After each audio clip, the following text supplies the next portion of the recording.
En el nombre del Padre, y del Hijo, y del Espíritu Santo. Amén. Ven, Espíritu Santo, llena los corazones de tus fieles y enciende en ellos el fuego de tu amor. Envía, Señor, tu Espíritu y todas las cosas serán creadas y renovarás la faz de la tierra. Oh Dios, que has instruido los corazones de tus fieles con la luz del Espíritu Santo, danos gustar lo recto según el mismo Espíritu y gozar siempre de sus consuelos. Por Jesucristo nuestro Señor. Amén. Santa María, Madre de Dios, sede de la sabiduría, Ruega por nosotros. San José, Ruega por nosotros. San Josafat, Ruega por en el nombre nosotros. del Padre, y del Hijo, y del Espíritu Santo. Amén. Muy bien. Josafat Kunsevich es hoy, santo ucraniano. Yo como en el seminario durante años he tenido alumnos ucranianos, le tengo especial devoción a San Josafat, mártir de la persecución rusa ortodoxa contra los católicos en Ucrania, ¿no? El obispo Josafat Kunsevich. Porque la persecución rusa fue durísima, terrible.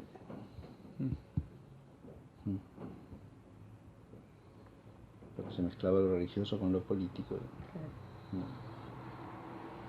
Y además porque los rusos son bravos, ¿no? Como ellos solos. Siempre, sí.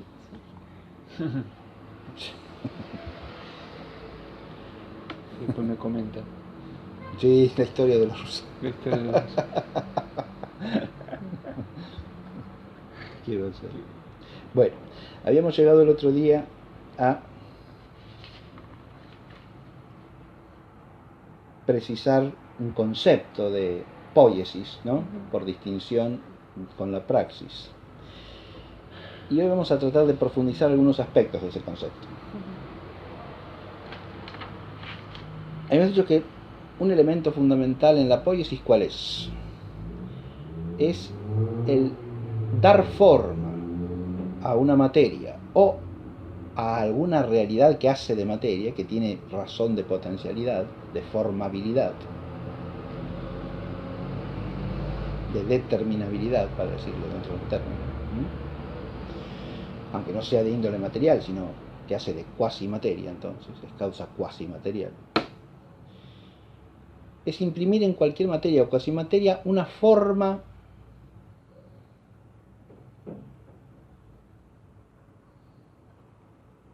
presente en la inteligencia humana como idea, es decir,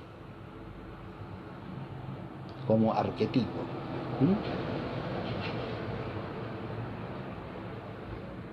Como ejemplar, ¿verdad?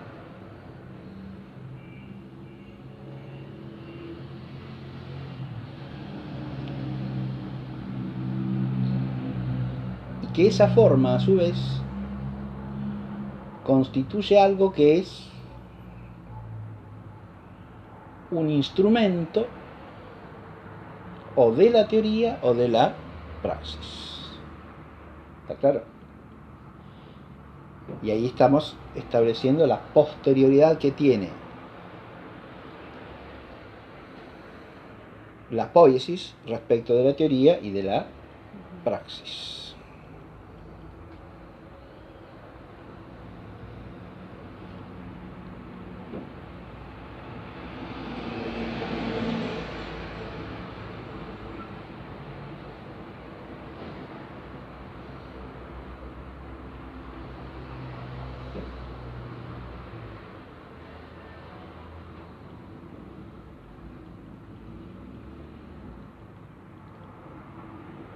Decimos instrumento de la teoría y de la praxis porque eso formado no es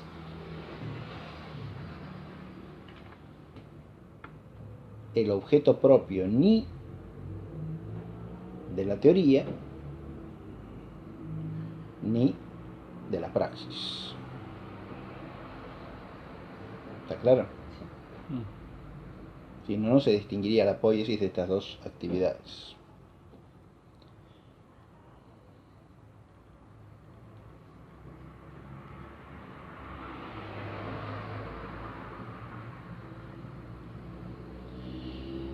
Ahora vamos a tratar de profundizar en esto de la formación, de la formabilidad de las cosas y de la formación por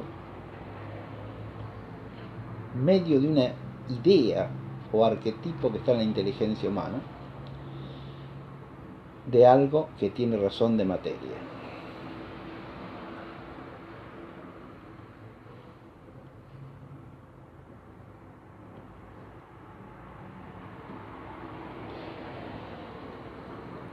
Al realizar esta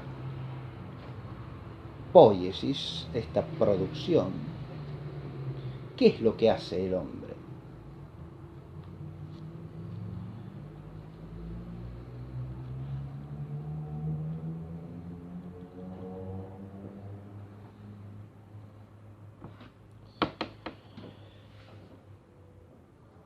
En primer lugar, hace existir algo que no existía. ¿Está claro esto o no? Sí.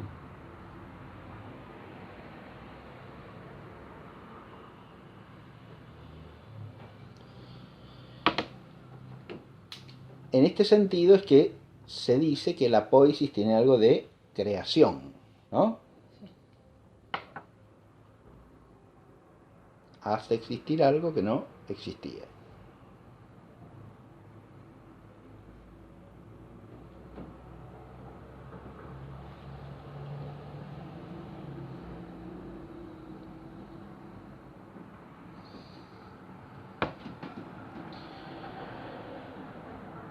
Esa fórmula habría que aclararla un poco porque, bueno, cuando realizamos operaciones morales también hacemos existir un acto que no existía hasta ese momento. Pero recordemos la distinción profunda, que esa se mantiene, ¿no? La operación moral es el acto de la voluntad que es perfectivo del hombre como hombre en orden a su fin último.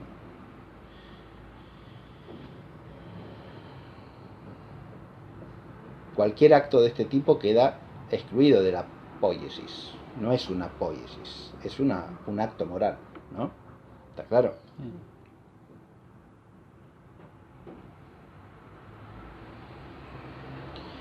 La inteligencia también puede intervenir en relación con los actos morales, pero ya estamos hablando de una inteligencia práctica entonces, no de una inteligencia poética, ¿no? ¿Se ve?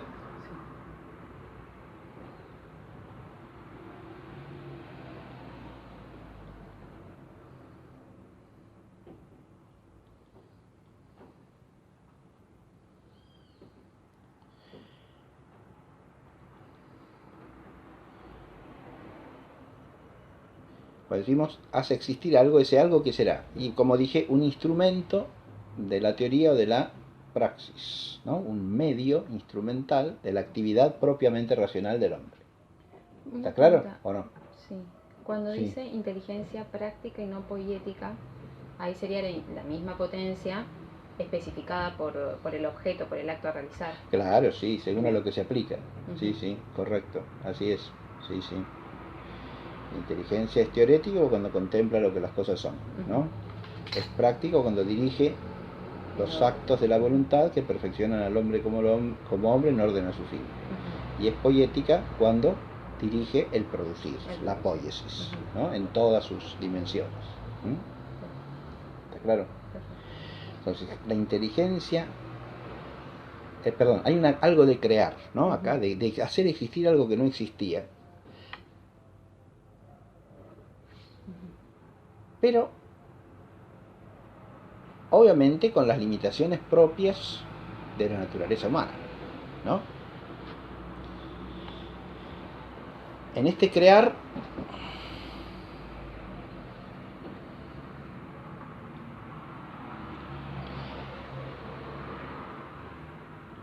que es hacer o producir,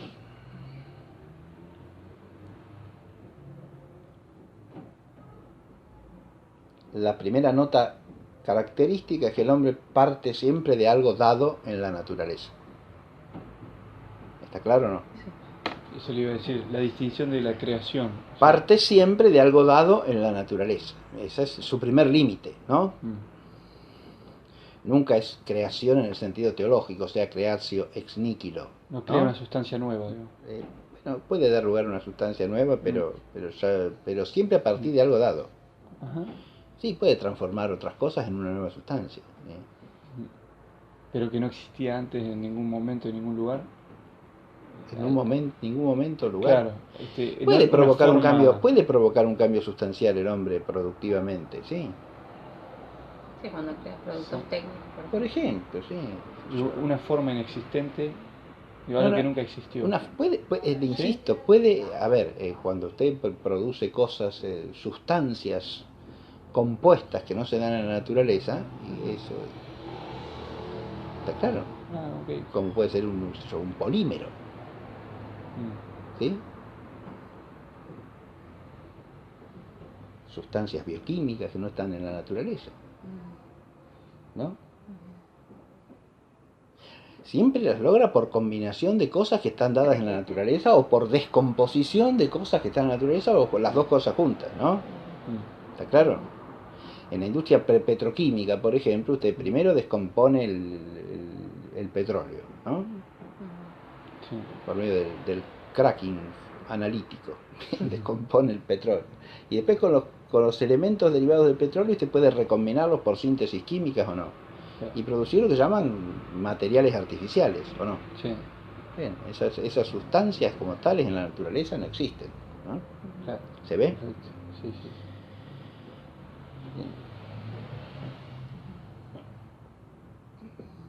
Hay artes humanas muy elementales que crean o producen cambios sustanciales también, ¿no? Una cosa muy elemental, es decir, pero el arte de la caza, por ejemplo, cuando es caza que tiene por objeto una presa muerta, obviamente que provoca un cambio sustancial, ¿no? En la naturaleza. Mm. Y claro, sí, porque Claro. Ah, al pez sí. lo transforma en pescado muerto Sí, sí. y al animalito que caza también lo mata, ¿no? Lo transforma en un cadáver utilizable para distintas cosas, ¿no? Para comer, para vestirse, etcétera. ¿Está claro? Bien. O sea, ahí causa un cambio sustancial en la naturaleza, ¿no? Aunque ahí habría que plantearse si el arte tiene por término esa cosa, ese cambio, o el arte consiste más bien en la actividad. Pero eso después lo vamos a pensar un poco después. Sí, sí. Pero sí, puede provocar cambios sustanciales el arte humano, ¿eh? ¿Está claro? Mm. No los cambios siempre que produce algo es por medio de un cambio, eso es lo que hay que decir filosóficamente. Esa creación, entre comillas, no se puede confundir jamás con la creación teológica. ¿Por qué? Porque es un cambio. La creación no es un cambio. ¿Está claro? En cambio, la producción humana es siempre un cambio. Es decir, toma algo que está dado en la naturaleza y lo transforma. Le cambia la forma sustancial o la forma accidental, pero le cambia la forma. ¿Estamos? O sea que produce un cambio. Ahora, por supuesto, no cualquier cambio es poiesis. No, ciertamente que no. ¿Por qué? Porque la poiesis es un cambio en el cual, aquí vendría lo propio de la poiesis,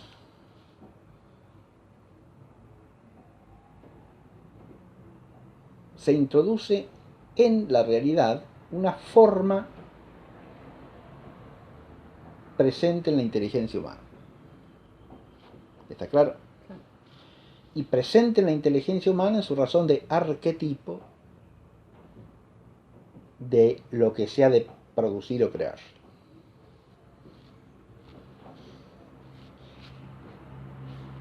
Acá tenemos dos extremos de la poiesis. Uno está en la inteligencia humana. Es lo que llamamos la idea factiva o productiva. ¿Y qué es esa idea? Es un concepto. ¿Está claro? Es un verbo mental. Esa sería la causa final. No, a ver, ya vamos a ver. Esa es la cosa ejemplar, eso, no final. ¿Sí?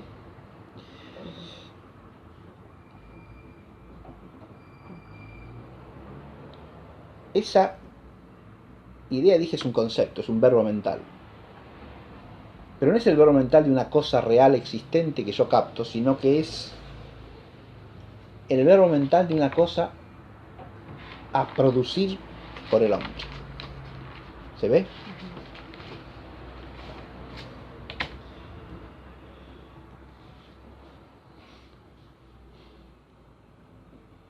En buen latín escolástico se llama ratio factiva o ratio productiva. ¿Sí? Razón factiva o razón productiva. Recuerden que ratio es el término básico para traducir el griego logos, que también se puede llamar concepto o verbo mental, ¿no? ¿Está claro? Pero en los escolásticos clásicos del siglo XII-XIII, la palabra más utilizada para traducir el griego logos es ratio, incluido Santo Tomás, ¿no? Santo Tomás, concepto lo usa pocas veces. Usa el término ratio constantemente para traducir el término logos de Aristóteles, ¿no? Como la razón en la mente de alguna cosa cualquiera. ¿Estamos?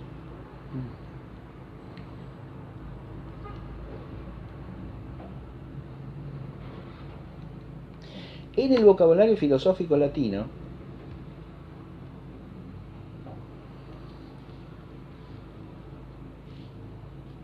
a la ratio factiva o productiva, o sea, en griego sería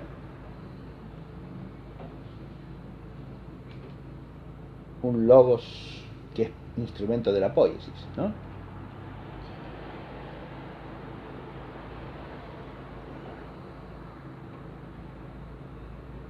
Un logos poieticos, ¿sí? Eso es lo que se traduce por ratio factiva o ratio productiva, ¿no?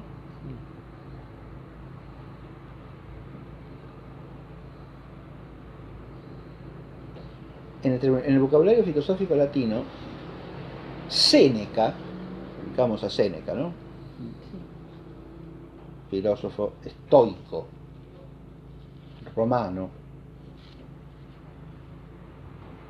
en realidad hispano-romano, ¿no? La familia, los Séneca eran de Córdoba, capital de la Bética. Maestro Nerón, ¿no? Claro, a ese Séneca me refiero, sí.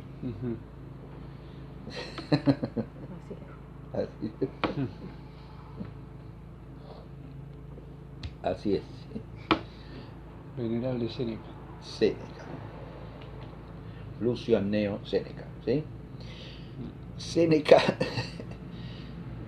sistemáticamente para este tipo de conceptos factivos usa el término idea. ¿Está claro?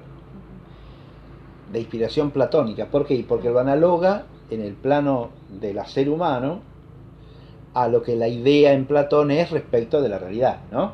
¿Está claro? Y está bien, es razón ejemplar. ¿Está claro? ¿O no? Bien.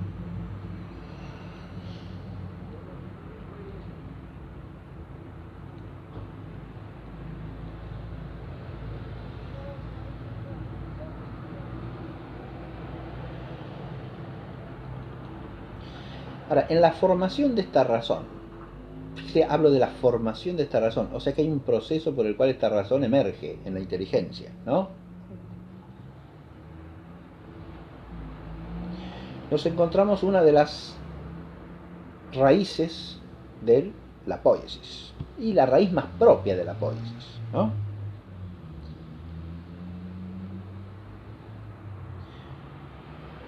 Porque en realidad sin una idea o ratio factiva no puede haber poiesis. El uso de Séneca no lo vamos a seguir por la sencilla razón de que tanto en el lenguaje corriente, en el castellano vulgar, como en cierto lenguaje de algunas corrientes filosóficas a partir del siglo XVII en adelante, idea es cualquier concepto, ¿no? ¿Está claro? Cualquier noción, cualquier razón que esté en entendimiento se llama idea. Mal llamado, ¿eh? no es una idea, cualquier concepto. Concepto es mucho más amplio que idea en sentido propio. Séneca tiene razón en llamar idea solamente a los conceptos factivos, porque son los únicos que tienen razón de causa ejemplar de algo. ¿Por qué lo va a llamar idea a otro concepto? No tiene sentido. ¿Está claro? Por ahí la expresión, estoy pensando ahora, tengo una idea, Sí. hace más alusión a esto, a la causa ejemplar, porque es como algo que tengo que hacer. Pero si es algo que yo surgió tengo, una idea. un momentito, si A se ver. refiere a algo que yo tengo que obrar, Sí. no es una idea. Porque eso es el pensamiento de algo que yo puedo obrar, es lo que podríamos llamar si usted quiere usar de nuevo el concepto de idea ahí, tendría que decir una idea moral, ¿no? Es algo por obrar. Ahora, si es algo a producir, entonces sería una idea en el sentido de Séneca, ¿no? ¿Está claro? Sí. Si a alguien le surge, para poner ejemplos de la vida cotidiana, la idea de hacer, qué sé yo, voy a hacer una torta así, esa, ¿no? Esa es una idea productiva, Esa factiva. sí, ¿Sí? una idea, esa. ¿Está claro? Es así. En cambio, tengo que ir a visitar a fulanito, voy a ir mañana, a tal hora, eso es una idea moral. Es el pensamiento de algo que puedo obrar, o que debo obrar, y después pienso cómo y cuándo lo voy a hacer, ¿no? Idea praxiva. Ahí está la razón práctica, ¿ven? Esa es la razón práctica en cuanto que proyecta actos. Claro. ¿Sí? Una de las funciones de la razón práctica es la proyección de actos. ¿Sí? Obviamente. Hay distintas funciones de la razón práctica. Conocer la ley moral, evaluar los propios actos, ahí se hace conciencia, ¿no? Cuando juzga la moralidad de los propios actos ya hechos o por realizar, ¿no? O proyectar actos, ¿no? ¿Se entiende? Esta función proyectiva tiene semejanzas con la poiesis. Claro. Pero no se confunde con ella porque lo que estoy ahí es ideando o proyectando un obrar. ¿Sí? Eso no pertenece a la poiesis. ¿Se ve? Me estoy ideando una cosa a producir, sino un acto de la voluntad. ¿Estamos? Si se dice idea praxiva, Práctica, bien dicho. práctica, no praxiva. Para nada. Práctica, que es el adjetivo derivado de praxis. Le preguntaba porque no me sonaba, ¿Sí? pero No. no sonaba, ¿no? De praxis deriva en castellano práctico. Ajá. ¿Sí? De poiesis, poético, pero poético nos suena a otra cosa a nosotros. ¿Sí?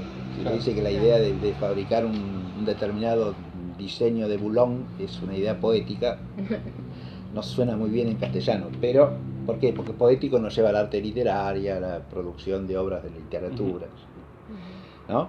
Y más precisamente de poesía, ¿no? Poesía llamamos a cierto tipo de literatura, no toda la literatura, ¿no? Pero por eso yo digo poético, para evitar poético, lo que usamos es el helenismo poético, ¿no? Entonces, una ratio poética es una ratio factiva o productiva, es la que está en la raíz de cualquier poiesis. La inteligencia humana, ahí ¿qué es lo que realiza?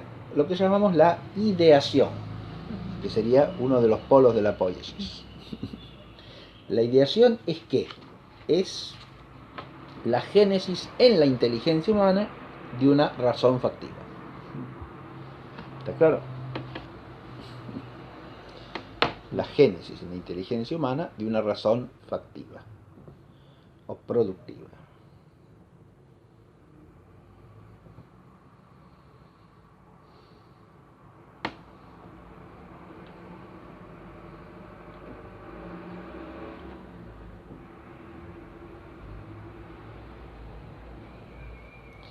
No confundamos la ideación productiva factiva con la ficción mental.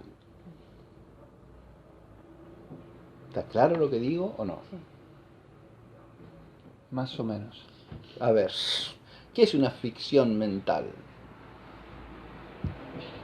Es un producto de la imaginación. o de la Sí. inteligencia, Bueno. o de la inteligencia y la imaginación combinadas, De algo que no es. ¿sí? No tiene De algo que no es, sustento pero que real. tampoco está llamado a ser. Exacto. Ujú, ¿Está claro? ujú. Entonces no tiene razón de ejemplar. ¿Se ve esto que digo o no? Ujú. No es ejemplar de nada.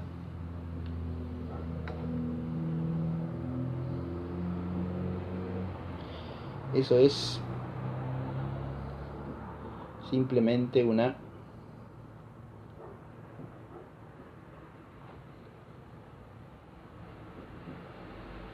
podemos llamarlo ideación también, pero es una ideación ficticia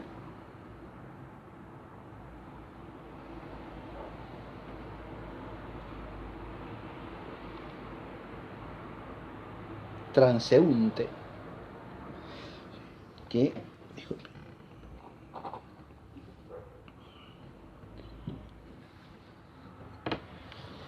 es algo así como si dijésemos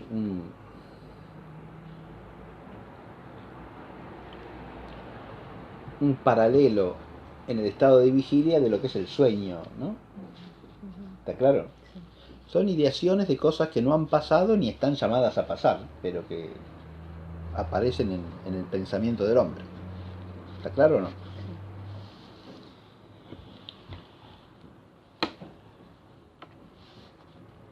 Por esa similitud con los sueños pueden llamarse ensoñaciones, ¿no? ¿Está claro? Ensoñaciones, ficciones mentales. ¿Eso es una idea factiva? No, para nada, de nada, eso es una idea factiva. ¿Está claro? ¿La idea factiva necesariamente está llamada a ser? O sea, Claro, y por eso es factiva. Es la idea de algo a producir. ¿Se ve? claro. Y por lo tanto algo que tiene razón de arquetipo o ejemplar de la cosa producida. Ujú. Cuando el carpintero piensa la forma de esta mesa, cuando la pensó, antes de que la mesa esta existiera, ¿no? Ahí es donde está teniendo en su inteligencia una idea factiva, una idea productiva. ¿Está claro esto o no? Ujú. Bien. La idea factiva o productiva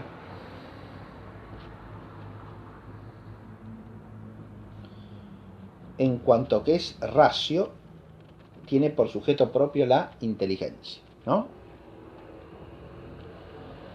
¿Está claro lo que digo? Sí. No cabe duda de eso. Ahora, puede ir acompañada también de imágenes o no.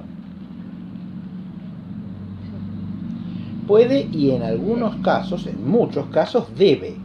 ¿Por qué? Porque si esa forma está llamada a recaer sobre algo, sobre una realidad material, por ejemplo, evidentemente tendrá que tener el conocimiento de la cosa física sobre la cual recae. No solo de su naturaleza, que lo tiene por la inteligencia, sino también de su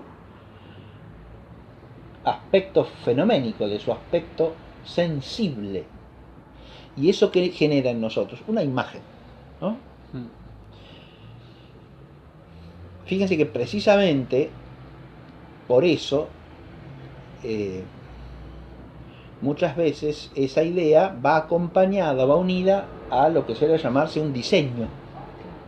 ¿Diseño qué significa?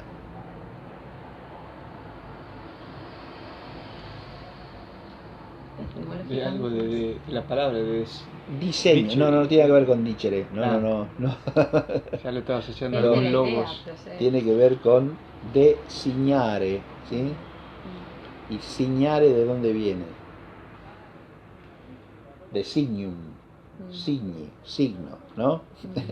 El diseño es un signo, cierto signo, pero un signo sensible en general de aquello que se va a producir o no. Claro. Pero ¿es meramente sensible el diseño? No, porque si no, no sería un diseño, sería un dibujito. De hecho, diseño en italiano significa lo que nosotros llamamos dibujo, también, ¿no? Pero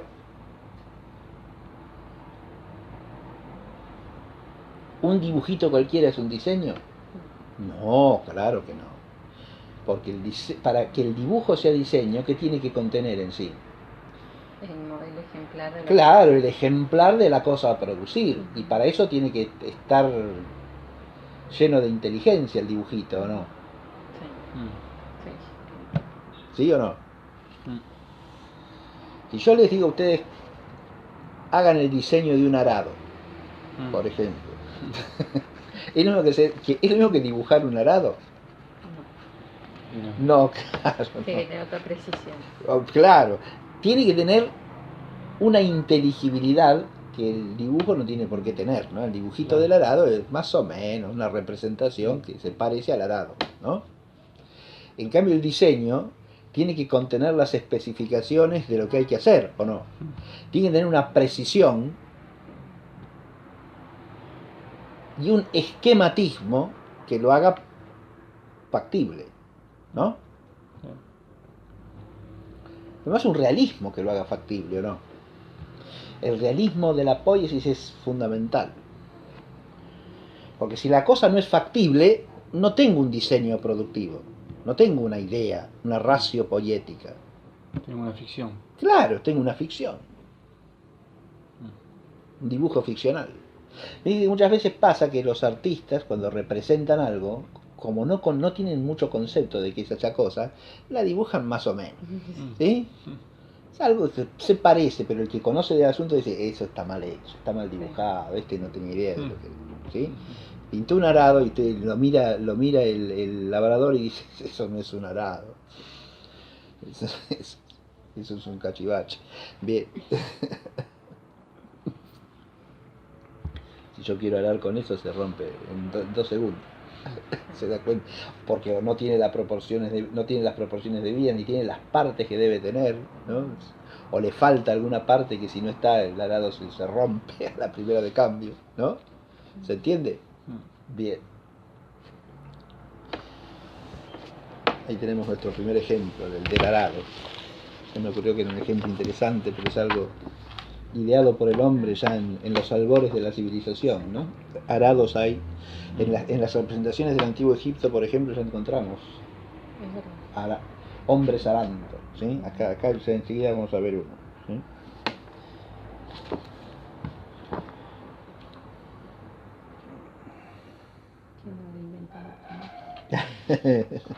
Usted usa una palabrita que ahora voy a ir a eso.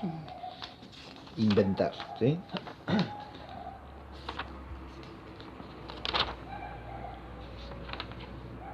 Fíjense, ahí hay un dibujito. Es la reproducción de una figura egipcia, sí, ¿no? Sí. Donde hay hombres arando, ¿verdad? Sí. Fíjense que se distribuían el trabajo los egipcios, ¿no? Porque hay uno que sostiene el arado, ¿ven? Y otro que arenga. Y otro que, claro, que va asusando a la bestia, Arenga, ¿sí? O a las bestias, porque son dos los bueyes, ¿no? Sí. Sabían trabajar los egipcios. Y acá es una mujer, o sea que no había cuestiones de género. No. Sí, pero ¿esto qué es? A ver, debe ser a lo Parece mejor romano. No, eso puede ser griego, Ah, pero puede ser alguna deidad a la que consideran que está en la base de la agricultura o algo así. No sé lo que dice, que no me fijé. dice Cora con un arado griego. Claro, sí, ¿ves? No es una mujer arando No, eso, no. sí, no. Es una deidad que protege a los labradores, digamos, y lleva el arado como emblema, Claro. pero no es una mujer arando. Además no está vestida como para arar, no. Sí. No. Bueno, pero imagínese usted, si usted ve ese dibujito, ese que está ahí, ¿no? Ahí hay un dibujo de un arado, Sí. ¿no? Sí, sí. Claro, ese no es un diseño tampoco, No. ¿eh? No es un diseño. Ese es un dibujo que pertenece a otra arte. no al arte de producir arados. Porque, ¿por qué no es un diseño? Es porque le faltan especificaciones, no tiene medidas, ¿no? Si el carpintero es el diseño de esta mesa, usted va a ver el diseño y ¿hay medidas o no? Sí. Pero claro, si no, ¿qué diseño es ese? ¿Cómo hago yo una cosa que no tiene proporciones determinadas? Claro. Imposible, ¿no? Si le llamo esquema a eso. Deja de ser... Esto es un esquema Mm. didáctico. Didáctico. Esto está destinado a aprender lo que es un arado. Y un arado elemental, fíjese que es un arado sencillito, antiguo, arcaico. ¿Sí? Es un arado moderno como esto que hay acá, ¿ven? Ya, ahora hay más moderno que esto, pero... ¿Sí? Estos ya son otros, eso, ¿ven? Otras cosas. Esos ya son... Mecanizados. Sí, arados mucho más complejos, con mucho más partes. Bien. Esto directamente con motor. Claro, sí. Sí, normalmente estos ya se unen a un vehículo de tracción, ¿no? Sí. A un tractorcito. No ya los bueyes. Si no, los bueyes se mueren ahí de tirar, pobrecitos. Abono. Tanto hierro que hay ahí, Nitrógeno hierro para la y tierra. acero ahí, es pesadísimo esto, obviamente. ¿Sabes? Pero esto, que es lo que podían bien tirar los bueyes, como en el dibujito egipcio, ¿no? Ahí también, ahí es, claro, lógico, porque es lo que se usaba como fuerza de tracción, ¿no?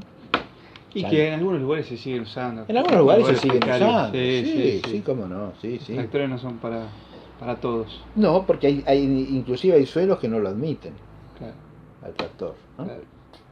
Sí. Espacios para los que no es adecuado tampoco, porque Sí, el sí. espacio de labranza es pequeño, si el suelo es muy blando, el tractor no sirve para nada. Este verano me crucé con 2 bueyes. Como pasa en arado. Egipto, ¿qué? El verano me hiciste acordar que me crucé en un camino angosto con 2 bueyes que venían con su arado y me tenía que correr si no. Muy bien, ¿dónde? En el sur. Y en Villaliza no. No, en Villariza no. ¿En el sur de la provincia de Buenos Aires? ¿O en el sur del país? Fue en Bariloche eso. No. Sí, creo que era. ¿En la no, Patagonia? San Martín de los Andes. En San Martín de los Andes, fíjese. Sí, digo que aparecen. Pero bien en medio del campo de la montaña. Está bien. Por eso digo, ahí puede ser un problema, inclusive del tipo de suelo o del espacio que hay. Porque Sí, de hecho era. un tractor es una cosa enorme. Claro. Si usted tiene que arar un campo de la provincia de Buenos Aires, lógico, el tractor le viene Claro. fenómeno, mijo. Si no necesita yuntas y yuntas de bueyes en cantidad. Pero si tiene que arar un pedacito de tierra pequeño y encima de tierra que tiene o es muy blanda o la capa arable es muy pequeña, qué sé yo, entonces al tractor por ahí, el tractor con solo andar la arruina, ¿no? le hace un desastre, o sea, Claro. ¿no? Sí.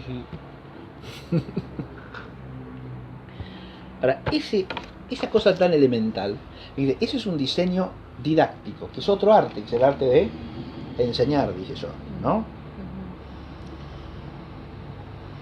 El que enseña tiene que idear un esquema que sirva para aprender lo que es un arado. Eso es lo que tenemos acá. ¿Ven? Ahí la obra de arte es una obra de arte didáctico. Es un instrumento de aprendizaje, ¿no? De enseñanza, de aprendizaje. En cambio, si fuese un diseño productivo, sería un instrumento de ¿qué? Y de la poiesis misma, ¿verdad? ¿De qué poiesis? De la poiesis del arado. De la poiesis que es fabricación del arado, ¿o no? O sea, del arte de producir arados. ¿Es un arte eso o no? Pero lógico, ustedes, claro que es un arte, ¿no? Se toma algo de la naturaleza, se lo transforma según una idea que está presente en la inteligencia, una ratio productiva o factiva. Y eso que se forma así es instrumento de la teoría o de la praxis. En este caso de la praxis, claro. ¿De qué praxis? Agrícola. De la agrícola, muy bien, que a su vez constituye un arte o no. Sí, porque lo que tiene de praxis es las decisiones que toma el agricultor, que tienen un carácter moral. Porque en realidad esto ya es instrumento de otro arte, que es el arte de la agricultura, ¿o no? Ujú. ¿Y por qué es un arte eso?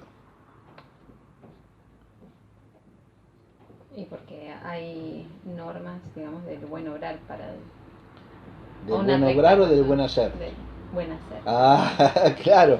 Fíjese usted, ¿por qué hay una poiesis agrícola? ¿Qué es la agricultura? ¿También se introduce cierta forma en la naturaleza o no? Mm. ¿Para qué? Usted nos había dicho para hacer la parte del hogar, del... Sí, sí tiene que ver con eso en la vida del hombre. Ahí viene la parte moral, ¿ve? Ahí está la Mm. inserción en la moralidad, ¿por qué viene? Ahí hay una... Fíjese que la agricultura primariamente es actividad ordenada al sustento de la familia, ¿o no? Ujú. del domus. Sí, claro. Mm. Eso es así, es una responsabilidad moral, ¿o no? Ahí ve cómo depende de la praxis. Sí. El arte agrícola es un instrumento de la Ujú. praxis porque es un medio para cumplir con una obligación. Ujú. La obligación del padre de familia de sustentar a la familia. ¿Sí? Ujú. El sustento de la familia o de las familias implica una serie de actividades, ¿no? Mm. Ahora, esas actividades en cuanto transforman la naturaleza para crear instrumentos para el hombre, esa actividad ya es un arte, ¿o no? Ujú. ¿Qué artes han intervenido en la agricultura antes del arado? Porque el arado, ¿para qué sirve? Rotular la tierra. Bien, Acelerar procesos que sean ¿qué hace el naturalmente... arado? Preparar la tierra para el cultivo. Bueno, ¿qué aspecto de la preparación cubre el arado? Y le da la profundidad a la semilla, le da textura a la tierra. Para Básicamente, ¿qué es lo que hace el arado? Rompe la tierra. Rompe la tierra, Sí. muy bien. Rompe la tierra para dejarla como Adecuada para que la semilla crezca. para la Para el cultivo. Para el cultivo. ¿para La qué siembra. cosa? Sí. Para la siembra, Claro. ¿o no? Para Sí, sembrar. sí, sí, sí. Después ya el cultivo seguirá después. Ujú. Pero primero hay que sembrar, Sí, ¿no? sí. Bien. Sí. El arado es un instrumento primariamente de la Sí. siembra o no, de la Ujú. preparación de la tierra para la Sí. Ujú. siembra, ¿verdad? Ujú. Bueno, muy bien. Porque el arado remueve la tierra, Ujú. traza un surco, ¿no? Ujú. Normalmente hace las dos cosas al mismo tiempo, ¿no? Ujú. Si traza un surco, ¿no? O sea, hiende la tierra y la remueve, Ujú. ¿verdad? Ujú. Ujú. O sea, la doble función básica. Para dejarla apta para la Sí. siembra, Ujú. ¿sí? Dice que en lugar del arado, en ciertos tipos de cultivo menos extensos o menos complejos, lo único que se hace es con una especie de palito o maderita hacer pocitos Sí. en la tierra y ahí se ponen las semillitas. Pero claro, si usted tiene que sembrar una hectárea haciendo pocitos para sembrar en cada pocito una semilla, imagínese que se complica el asunto, ¿no? Pues hay unas técnicas japonesas, pero ya no, ¿Cómo, no la vamos a mencionar. ¿Cómo son? Un tal Fukuoka, que son medios naturalistas, que no están mal las ideas, pero tratan de no romper absolutamente nada de la tierra, es un método, y se las ingenian como para que la semilla germine y toda la cuestión, pero no tocan la tierra, no rompen nada. De verdad, algo medio ideológico ahí. Es interesante, ni perforan, ni no. aran, nada. Es muy interesante, sí. Mire usted. Son técnicas. ¿Vos qué, cómo era? ¿Qué hacen? La técnica naturalista es esa, evidentemente. Sí, si mezclan un montón de diferentes variedades de plantas, que sé yo, es una especie de bosque que genera alimentos suficientes para... Claro. Genera un ciclo, vamos a decir, para abastecer a una Está familia. bien, está no sé. bien. Método Fukuoka. Pero eso bueno, no debe ser tradicional, eso. no sé si, Eso si más para bien, ellos... más bien es- no creo. No creo, ¿no? No. Ujú. Eso me suena más bien a naturalismo A panteísmo. ecologista actual. No necesariamente, pero sí una Yo técnica no sé si tiene- que está ideada con una premisa de Sí. no intervención en la naturaleza, ¿no? Ujú. Que en realidad no es del todo cumplible, porque Claro. si no interviene de alguna manera no está haciendo cultivo alguno. No leí en profundidad, pero no me pareció que sea algo así muy extravagante lo que lo que se decía, lo que se enseñaba con ese método. Parecía algo bastante, digamos, racional. No le digo que no, Santiago, lo que le estoy diciendo es que no creo que sea una cosa tradicional. El hecho de que se llame método fulanito Claro. ya indica que no es una cosa tradicional, Ok, porque si no, ok, no claro. sería el método ideado por Sí, fulanito. sí. ¿Sí? ¿Se entiende? Sí. Quiere decir que ahí hay más bien un punto de partida que es la idea de intervenir lo menos posible en la naturaleza, supongo yo, Sí. por lo que usted me dice. Sí, ese es el principio.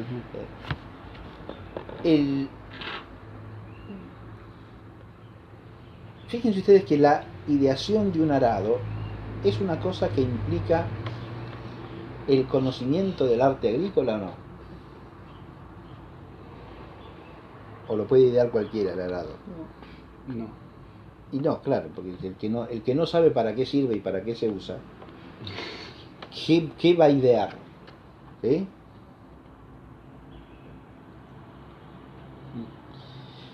A lo sumo puede tener la imagen de algún arado que haya visto, ¿no? Y en cuanto uno le pregunta, bueno, ¿y qué partes tiene el arado? Y qué sé yo, tiene una cosa así, otra así, no hacer ni nombrar, ¿no? Entonces, se da cuenta. Bien, vamos a ver aquí. Vamos a ir leyendo la descripción. Fíjense que hay un montón de letritas acá, ¿no? Sí. Lo cual es propio de un esquema didáctico, ¿ven?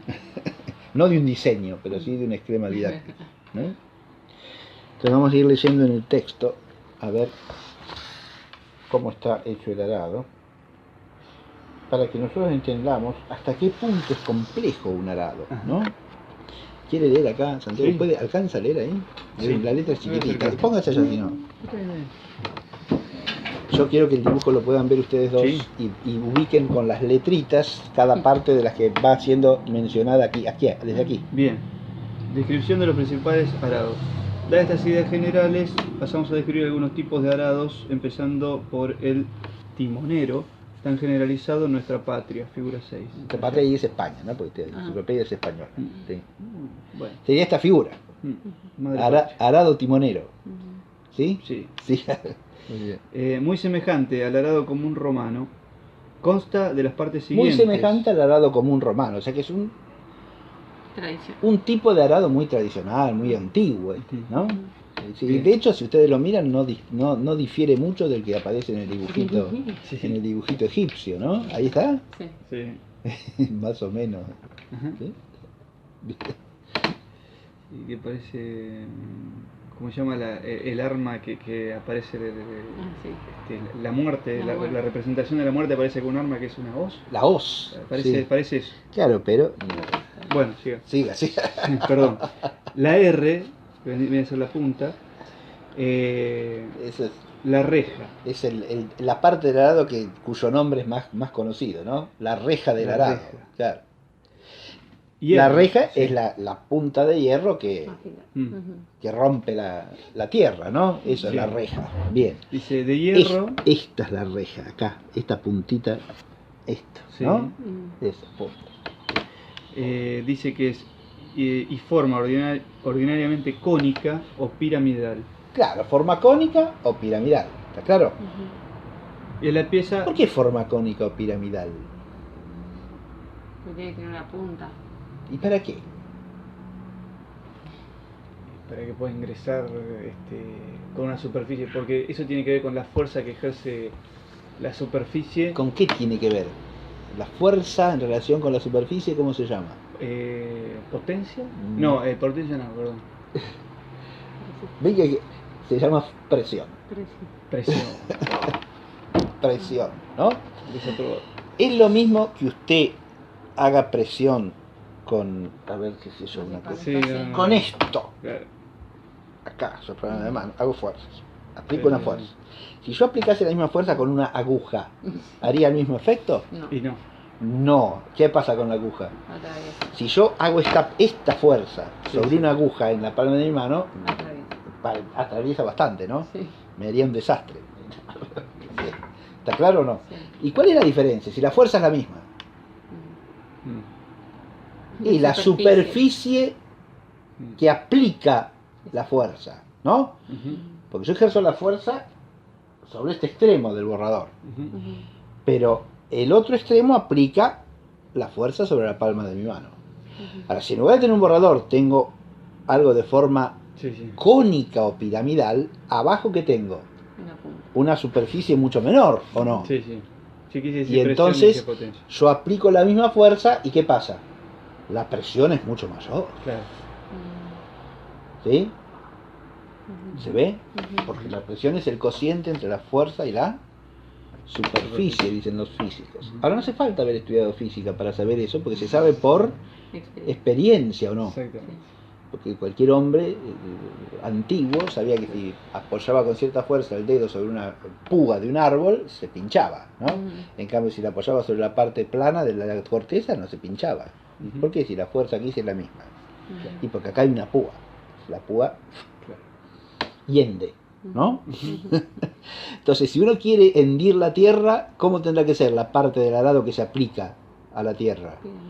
Y claro, tener la punta Ujú. lo más aguda posible para que haciendo la misma fuerza rompa más la tierra, ¿no? Ujú. Ujú. Si la función es hendir la tierra, tendrá que tener una punta lo más pequeña posible, ¿sí? Y por eso la forma de la reja es cónica o Piramidal. piramidal. ¿Y por qué de hierro? Porque es un material fuerte, digamos. Claro, usted va a hacer Porque la densidad. usted va a hacer la reja de qué, de lana. No le sirve eso, ¿no? No. De cerámica. Bueno, decían que la tela de araña Ahora es más resistente que la la cera. tela de araña puede ser, sí, pero no tiene esta capacidad, fíjese. Claro. Porque tiene resistencia, pero resistencia elástica, que es Ajá. una cosa distinta, Sí, sí. ¿no? Sí, sí. La tela de araña lo que tiene es resistencia elástica, Sí, ¿no? sí. Pero es decir, usted puede no romperla por la Sí, sí. elasticidad que tiene. Claro. Se distiende hasta un límite extraordinario, ¿sí? Sí, sí. ¿sí? Pero no sirve para esto. Una buena excusa Porque- para no limpiar el cuarto. Porque fíjese, el material tiene que ser elástico o rígido, el de la reja. Rígido. Tiene que ser rígido y tiene que ser lo menos deformable y lo menos, ¿cómo se llama? Bueno, Moldeado. no me sale no tiene ni que deformarse ni que romperse fácilmente, ¿sí? Y el hierro es por excelencia el metal que no se deforma y que no se rompe, ¿no? Ujú. Por eso no se hace de cobre el arado, ¿no? Ahora, antes del hierro, los arados normalmente tenían la reja de madera, porque era lo más normal, digamos. Con la misma madera dura, Claro. lo único que tiene que hacer es elegir una madera dura, ¿no? Claro. Ahora uno ni lo Y, piensa. y abusarla. Ahora ni lo No, piensa. no, porque madera. No lo, ¿qué no voy lo- a usar? no lo Tal vez. piensa. De No. hueso puede ser, no, la verdad que no creo que se haya usado hueso para eso, porque el hueso se rompe más fácil que las maderas duras. ¿Sí? En Sí. su momento se ha usado madera. Digo, eso no lo usaríamos hoy, pero. El hueso es más liviano además, pero se rompe mucho más fácil, ¿eh? Sí, sí, sí. Se ha usado para ciertas armas precisamente porque puede ser liviano y produce un efecto fatal. Sí. Por ejemplo, para las puntas de las flechas, ¿no es cierto? Claro. Sí. Pero no creo que para rejas de arado se haya usado nunca el hueso. La madera sí, porque es el material más fácil de pensar y de obtener, digamos, en el entorno natural, ¿no? Para usar hierro para fabricar una reja de arado hay que suponer otras artes, ¿o no? ¿Qué artes? Primero la de la minería, que es un arte extractiva, ¿sí? Artes extractivas se llaman las que toman los recursos de la naturaleza para que el hombre los pueda usar, ¿no? Como la minería, como la caza, ¿no? Como la recolección de frutos, ¿no? Esos son artes meramente extractivas, porque todo el arte del hombre que consiste en apropiarse de algo que está dado en el entorno natural, ¿no? Entre las artes extractivas, la minería tiene una especial dificultad, ¿no? La cacería también tiene a veces graves dificultades y da lugar a múltiples artes, ¿no? Primero que nada, hay que distinguir la cacería que procura, como yo les dije hace un rato, la presa muerta de la que procura la presa viva. Una cosa es que usted case un animal para domesticarlo y otra cosa es que case para comerlo. En el primer caso procura una presa viva, en el segundo caso procura una presa muerta. Son dos tipos de cacería distintos, ¿no? Bien, el término del arte es distinto, pero en todo caso tiene que valerse de algún instrumento que le permita apoderarse de la presa o no. Una trampa, por ejemplo, un arma, que podrá ser un lazo, una jabalina, arco y flecha. Hay artes de caza más complejos que se valen de animales para cazar animales. La cacería con perros es lo más clásico, ¿no? Porque existe también desde la prehistoria, ¿verdad? Porque ya antes de la existencia del perro, según dicen, los chacales acompañaban a los hombres cuando salían de cacería porque se aprovechaban de lo que el hombre cazaba. Y entonces, claro, y el hombre aprendió a aprovecharse de los chacales y los domesticó y los hizo perros. Les dio derechos. No, eso no. Eso no lo puede hacer. Eso es una ficción ideológica. Eso pertenece a la esfera de la ficción también, ¿ves? Pero de la ficción ideológica, no de la ficción imaginaria. Pensaban otros chacales, pero... Hay otros chacales, sí, en cantidad hoy día, sí.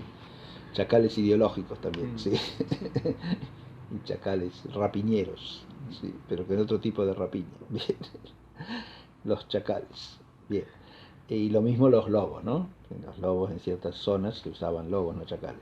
Pero el lobo ya es otro tipo de domesticación más complicado. Son peligrosos. Según los son lobos, peligrosos, claro, para el hombre. Sí. La mayoría de los perros, eso es una cosa que yo leí en el autor que se llama, en la austríaco, que se llama Konrad Lorenz, el padre de la etología. Según él, todos los perros actualmente existentes descienden o de chacales o de lobos. La mayoría de las razas caninas proceden del chacal. Y hay unas pocas razas que son perros descendientes de lobos. ¿El siberiano desciende de lobo? Por ejemplo. Sí. Y los ovejeros alemanes también. Ovejero belga. El belga, Sí, el alemán, todos esos proceden de lobos, sí. Así es. Pero la mayoría de los otros perros son chacalinos. Sí. Son perros que proceden del chacal. Bien. Eso dice este hombre que sabía del asunto. ¿Cómo era el nombre? Konrad Lorenz, el padre de la etología. Una parte de la biología que se dedica al estudio de las costumbres de los animales, de los comportamientos animales.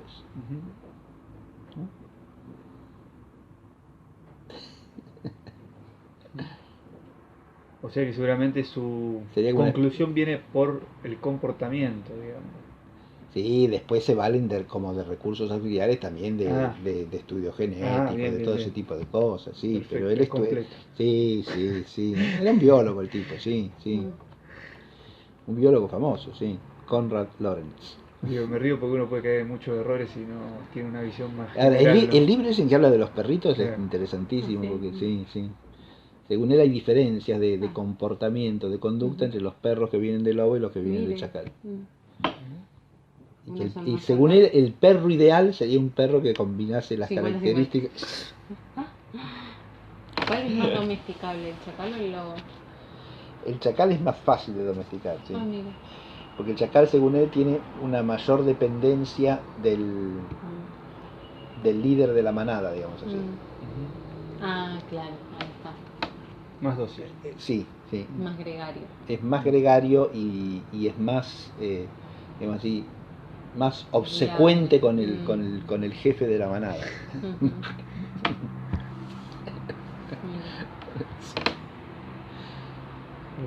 Bueno. Quedamos en la reja. La reja, nada más. Lo único que vimos del agrado fue la reja. Bien. Pero yo les quiero hacer notar una cosa que es importantísima, porque si no, el arte no queda en la esfera de la nebulosa. El arte es una cosa de gente que se pone a fumar marihuana y a tocar la guitarrita. No tiene nada que ver con eso el arte, se da cuenta. Ningún arte. Absolutamente, no idean nada porque están en estado semitarado. Entonces no pueden idear nada. La inteligencia del arte tiene que ser lúcida y realista. Esto es lo que estoy tratando de explicar, ¿sí? Está claro, pero para llegar a eso quiero poner un ejemplo que sirve como referencia, que es una cosa tan elemental como un arado, ¿sí? Usted le pregunta a cualquiera de estos cómo se hace un arado, no tiene la más pálida idea porque ni sabe lo que es un arado, Pero van a ¿no? hacer trenza. Y cualquier persona de la ciudad hoy día, y me incluyo, tenemos una idea muy vaga de lo que es un arado. Si no nos ponemos a estudiar cómo está hecho un arado, no tenemos idea de cómo está estructurado el arado. Entonces, tenemos la reja, muy bien, ¿qué más? Fíjese, yo les he hecho notar que está pensado el material según la función, ¿o no? Sí. Ajá. ¿Eso forma parte de la idea o no? Ajá. Claro, pero para eso tengo que conocer la naturaleza, o tengo que conocer cosas artificiales anteriores que me sirven de material, ¿verdad? ¿Está claro esto? Sí, sí. Bien, Bien. adelante. Entonces, dijimos que entonces la reja sirve para penetrar y remover la tierra. Por su extremo posterior se fija al dental. Que El viene dental es la pieza, esta pieza, Mm. normalmente de madera. como la ¿no? base de la reja. El dental es donde va encajada la reja, Ujú. ¿sí? Ujú. ¿Se ve? Sí, Esto es el dental. Es como una prolongación de la reja, sí. ¿no? Pero es otra pieza en la que la reja se encaja. Claro, seguramente la reja ¿Sí? se cambia de vez en cuando. La reja se... Exacto, Claro. sí, sí. Son dos piezas distintas porque si todo eso fuese de hierro, ya le añade peso Claro. innecesario al Sí. arado. ¿Se entiende? Ahí Ahí está hay la otra. ideación también, ¿ves? Claro. Eso lo tiene que arrastrar un animal, lo tiene que conducir un ser humano, entonces no puede tener cualquier peso. Claro. Si yo lo hago todo de hierro, es magnífico, sí, pero necesito un tractor, mijo. Porque ¿quién lo puede llevar si no? Está muy bien. ¿Está claro? Mm. Tengo que tirar un elefante del arado. Bien. Y no se puede. Los elefantes no tiran de arado. Bien. Entonces, usted... Hay una superficie No muy grande de no la... es un animal domesticable, ¿ve? El elefante. No se lo puede domesticar fácilmente el elefante. Ah, los indios hacen un... Los una indios especie. los usan para Pero los matan como- transportar, sí, O sea, sí. los elefantes matan a los indios como si nada, cuando se enojan un poquito. ¿no? Claro, como eso no les importa. Pero no es un animal fácilmente domesticable, no, permanece siempre. La testosterona que tienen los machos es tremendo. Este, Cuando, sí. cuando están en celo. Es y un eso, animal oh. dificilísimo el elefante, no es un animal dócil. ¿no? Sí. No. Rompen todo. Es como domesticar un león, pero eso es animales de circo se dice, ¿no? Porque claro, no son domesticables. ¿no? Bien. Bueno, entonces el dental es la D, la base, El dental, muy bien, que es de madera, claro, atravesado por las orejeras, claro. con la O. Las orejeras, aquí, esto que está aquí, se ve, Ujú. ahí, Sí. atraviesan, las orejeras son como unas salientes que tiene el Sí. dental, que para lo que sirven es para remover la tierra que el arado va hendiendo, ¿sí? Perfecto. El arado va hendiendo y las orejeras vienen detrás y la remueven, ¿sí? Sí. ¿Está claro? Sí. Muy bien, sigamos. Bueno, y entonces la orejera que lleva un Y atención, cepo, es un diseño elemental este, ¿no? Estamos Ujú. hablando de arados antiguos, como los que usaban los antiguos romanos. pero dijimos 2 o 3 cosas y ya tiene mucha inteligencia. ahí. Pero, esto es lo que quiero que se vea, ¿sí? Porque el arte es obra de la inteligencia racional. Claro. Claro. Adelante. Entonces, en las orejeras llevan un cepo donde se introduce el extremo interior de la esteba, con E. Claro, la esteba, es la palanca esa que sale para Esto arriba. que está acá, Claro, muy porque acá bien. estaría el animal y acá la La persona. esteba que termina en la mancera, ¿no? Ujú. Entonces, ¿para qué? La esteba. Para guiar será el arado. Esa es la guía, esa es por donde lleva el labrador el Ujú. arado, ¿sí? Ajá, bien. El de mancera viene de la mano, es de donde agarra el Ujú. arador, el arado, a ver. Yo les hice notar que los egipcios Sí, ahí Está al la- revés. iban de a dos, Esta ¿no? es la mancera. Claro. Esteba, dice. La esteba es todo el palo este. Ajá. Y la parte que Como el donde sea el manubrio. manubrio o el Bien. mango es la Bien. mancera del arado, Ah. sí. Sí, el manubrio, sí, el Ujú. mango, manubrio, como usted lo quiera llamar. Acá también se ve, ¿no? Eso también. En Sería aquella- acá al revés.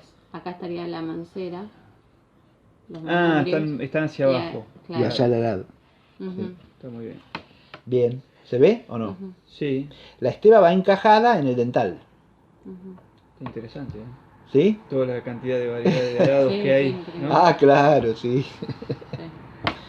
Y hoy día habría que añadirles muchos otros que supongo que se han hecho después, ¿no? Claro, porque acá se rotura un surco. Después en los que vimos allá es como Claro, mucho. sí, por Eh, supuesto. Tienen varios, hacen varios surcos a la vez, Ujú. claro. Sí. Los arados no, que se usan hoy día normalmente en los grandes campos, sí. Sí. Sí. Además de tener rejas o sucedáneos de las rejas, tienen cuchillas, ¿sí? Mm. Los discos, famosos discos del arado, ¿no? Ah. Ujú. Bueno, acá hay otro lado más sencillo. ¿Está claro? Ahí tiene para pedalear el... Muy bien. ¿Te imaginas? Siga. Bueno. La esteba y otro donde se asegura la la cama. La cama es esta otra pieza fundamental, miren. El dental La C. y la cama Ujú, son como el núcleo básico del arado, ¿no? ujú, El dental en el que se encaja la reja ujú. y la cama que va a unir el dental con la reja a esto, que es lo que une con qué. Los animales. Claro, con la tracción, ¿no? Ujú, Porque, claro, el arado hay que moverlo claro. para que ejerza su efecto, ¿o no? Sí. O lo empuja el hombre o usa una fuerza animal de tracción, ¿verdad? Ujú. Pero entonces necesita una pieza que una la parte del arado que hace el oficio de hendir y remover la tierra a la tracción, ¿no? Ujú. Al animal que tracciona. Bien, ya vamos a llegar. Sigue.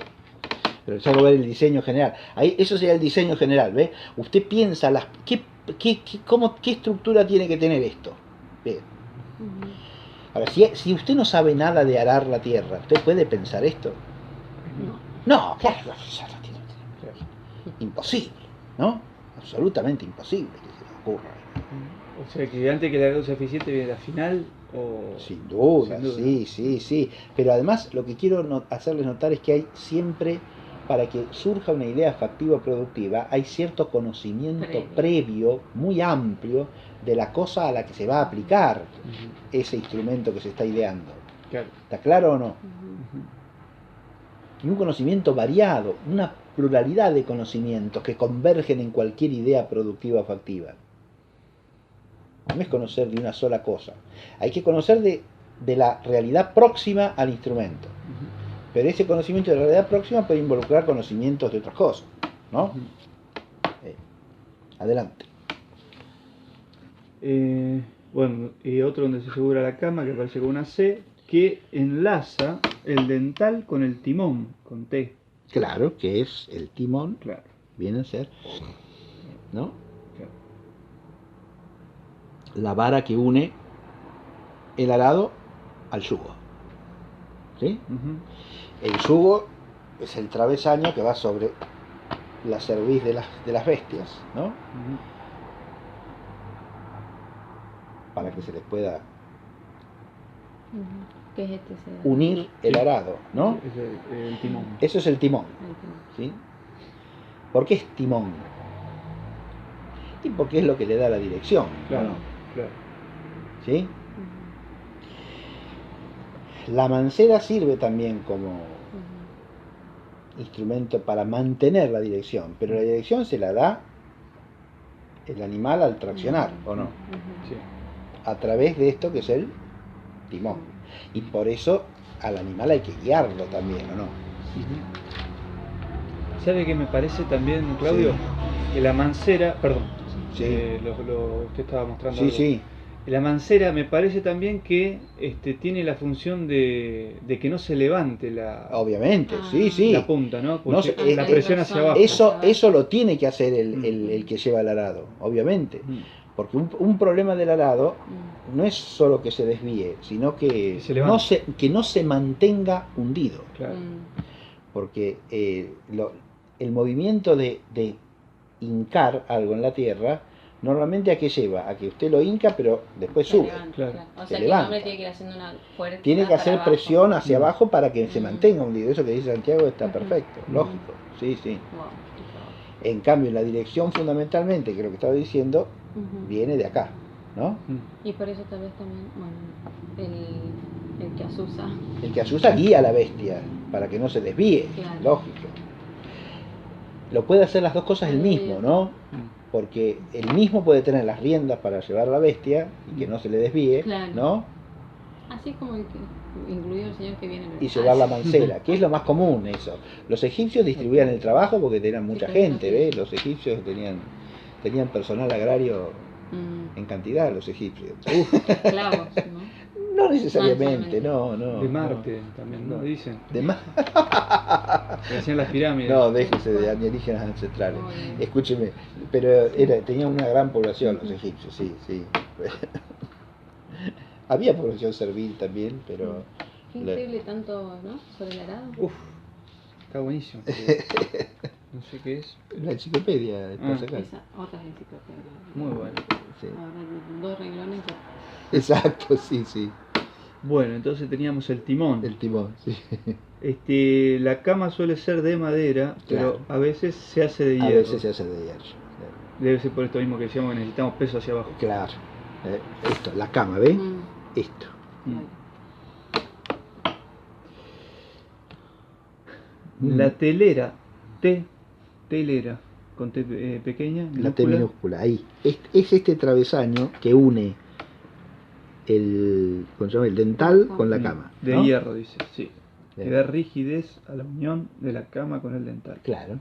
Le da rigidez en el sentido. Porque fíjese que si no, estas dos piezas Sí, Mm. sí, exacto. quedan en Tienen el abril. aire, ¿no? Claro, sí. Sin abrir, sí. Eso las une. Claro. Les da rigidez al conjunto. Mm. Es un travesaño, ¿no? Los, Dicho arquitectónicamente, un travesaño. Claro. los mantiene equidistantes. Los mantiene, claro, a la misma distancia y fijos, Mm. uno respecto del otro, ¿no? Sí, sí, Que no haya juego, que no haya movimiento, que puede partir acá la unión, Mm. ¿no? Porque este está encajado acá, ¿no? Sí. Entonces, el varal, o sea, el travesaño, lo que hace es darle rigidez al conjunto. Ujú. Como en la arquitectura, un travesaño cualquiera. Adelante. La esteva, de madera o de hierro, es una pieza de forma curva que termina en la mancera, M, bueno, eso ya lo vimos, Ujú. por donde es empuñada por el gañán. El gañán, El gañán es el hombre que El lleva hombre, el arado, sí. claro. Que apoyándose sobre ella y dirigiendo la yunta, ahí está, efectúa la labranza. Apoyándose sobre ella y dirigiendo la yunta, en este caso las dos funciones Las las cumple el dos. mismo, ¿ves? Ujú. Está describiendo cómo era lo común. Engañando. El timón o lanza de madera es la pieza a la que se engancha la yunta por el intermedio del yugo. Claro, es decir, ahora viene el timón por el cual se engancha todo lo que es el arado, esto, ¿no? Sí, Al yugo claro. por el cual están unidos las bestias, ¿no? O sea, como que sí o sí tendrían que ser con 2 animales esto. Con dos animales que Este tiran diseño, parejo. bien. Sí, sí, sí. Salvo que estoy pensando. Normalmente, además, un único animal también puede tener También, un yugo. sí. Sí, tranquilamente, sí, sí. Pero No hay tendría pro- que ser como con 2 no, travesaños. no hay problema. Claro, hileras. tiene que ser dos Consagrado, ¿eh? timones que se unan a los dos extremos del Sí, único yugo. exacto. Eso Sin sí. yugue. Sí, sí, correcto. ¿Qué? Sin yugue, con yugue. Cónyuge, Ay, claro. claro, con yugo. Cónyuge quiere decir eso, sí, que está unido al ¿Vos otro llevas solo? por el mismo yugo. Sí, Qué lindo. es una Me imagen. parece Sí. medio negativa la imagen. No, no es negativa, Sigamos, sigamos. es muy realista Ah, y sí, muy, es verdad, y muy verdad. profunda. Digamos, Tienen que están Sí, bajo el mismo yugo, sí. claro. Eso contra toda hay que entender eso Hay que para evitar la correctamente. romanticonería Sí. hollywoodense, sí. Claro. Sí. Sí, esas estupideces que el Cuando matrimonio. dice la bestia a mi marido, el es un halago. matrimonio es El gañán. el gañán no es el animal, el gañán es el hombre que pero- No hablemos del gañán mejor. no, Por a ver quién es. No, no. ¿Quién? Son dos. Son No dos, hay, son no hay dos, un son tercero en disputa. exacto. Claro, es verdad eso que dice.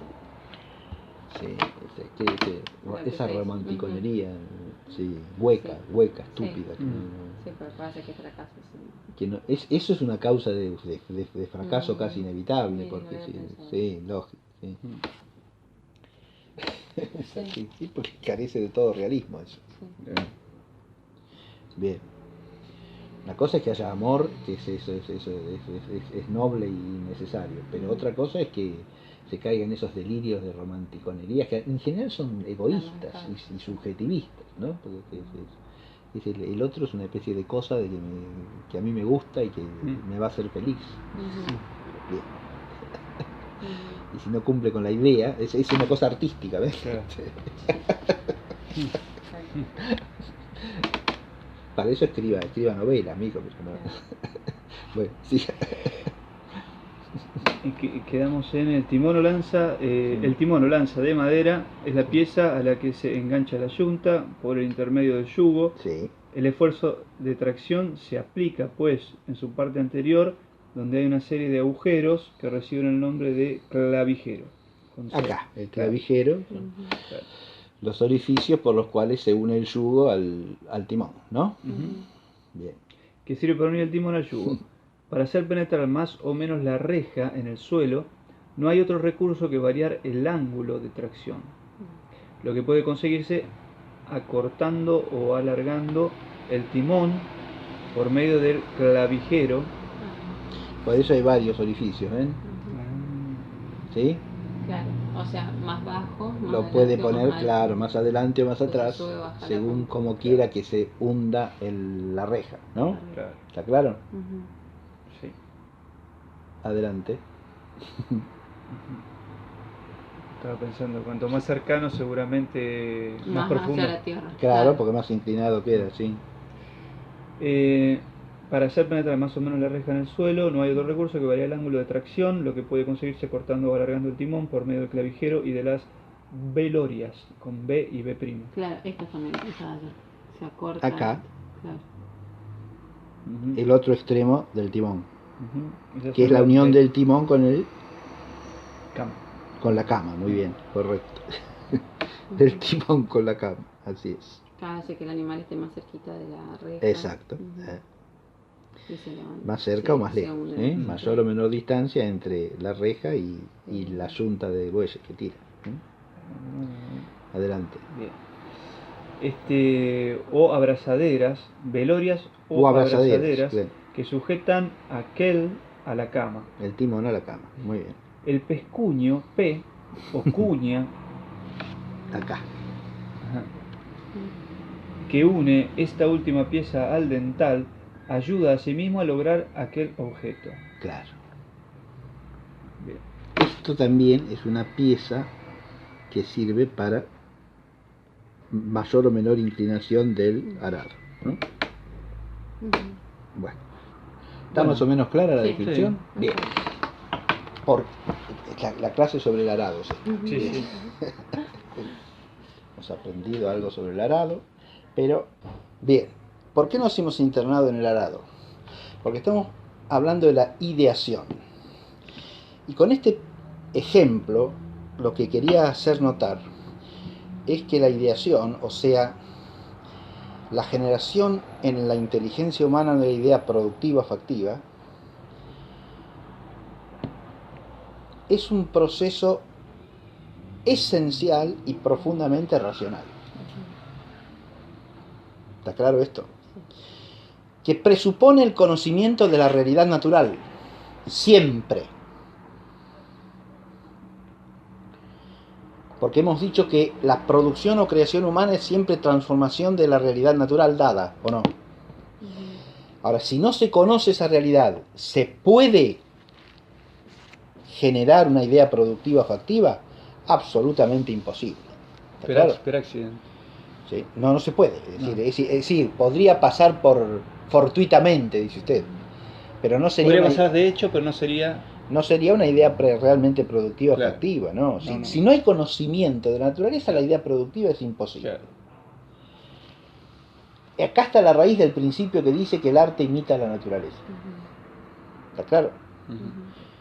La imita no en el sentido de que cree una copia de la naturaleza. Ujú. La imita quiere decir que es consecuente a la naturaleza. Viene después de. Y se funda en el conocimiento de ella, de la naturaleza.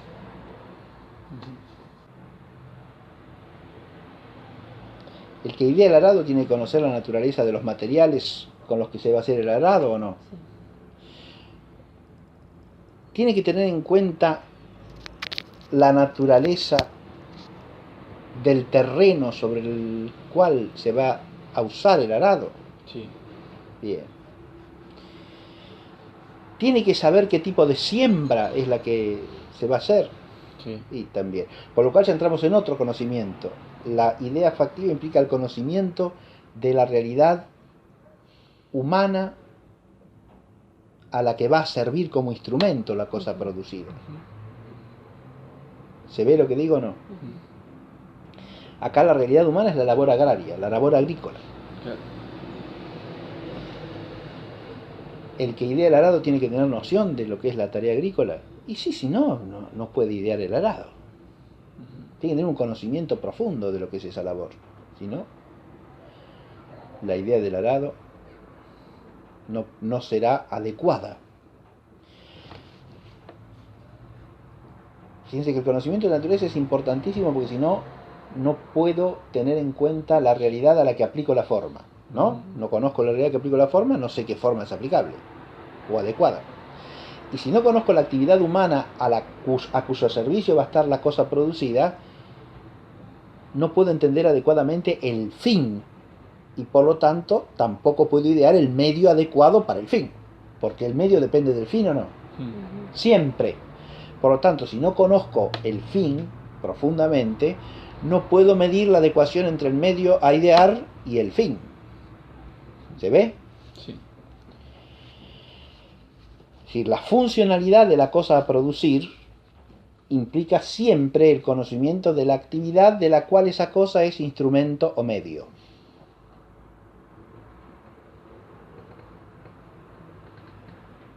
Y todos estos conocimientos son de la inteligencia, ¿o no? Sí. En cuanto sean conocimientos de las realidades materiales, también entran los sentidos. Y por supuesto que sí, sin duda alguna. Como medios del conocimiento intelectual. Sí. Pero no son los sentidos los que idean, ¿eh? Es la inteligencia la que idea.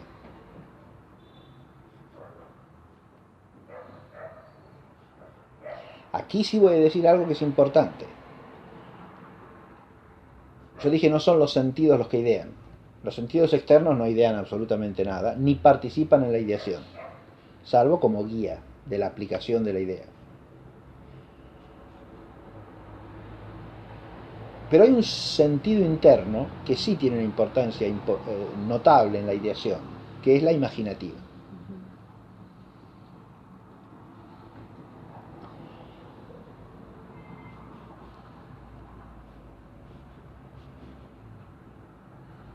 Y acá decimos dos cosas, dos proposiciones que es menester unir, ¿no? Para tener un conocimiento claro del asunto. La imaginativa no es la potencia ideadora. ¿Está claro?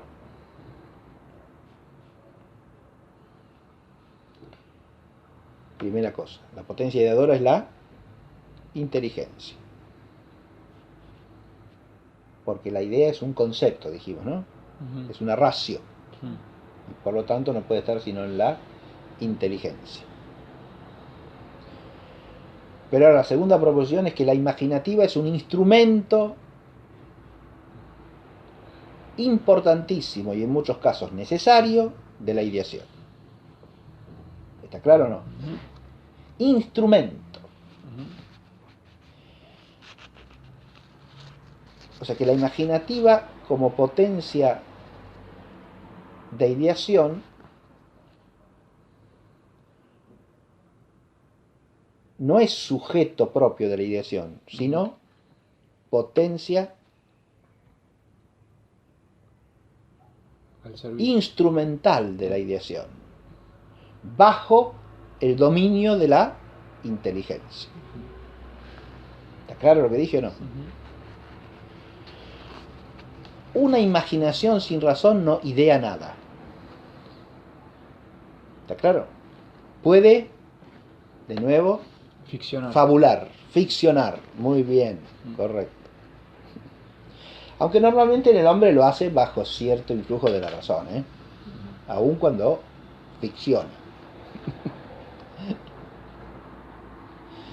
Pero en la ficcionalidad puede que la imaginación se desboque, es decir, se salga del imperio de la razón, ¿no? Se desyugue. Claro, exacto, sí. Entonces camina por sí sola y bueno, puede generar algo, sí, imágenes. Porque lo que la imaginación genera, ¿qué son? Imágenes, pero una imagen no es una idea, ¿está claro?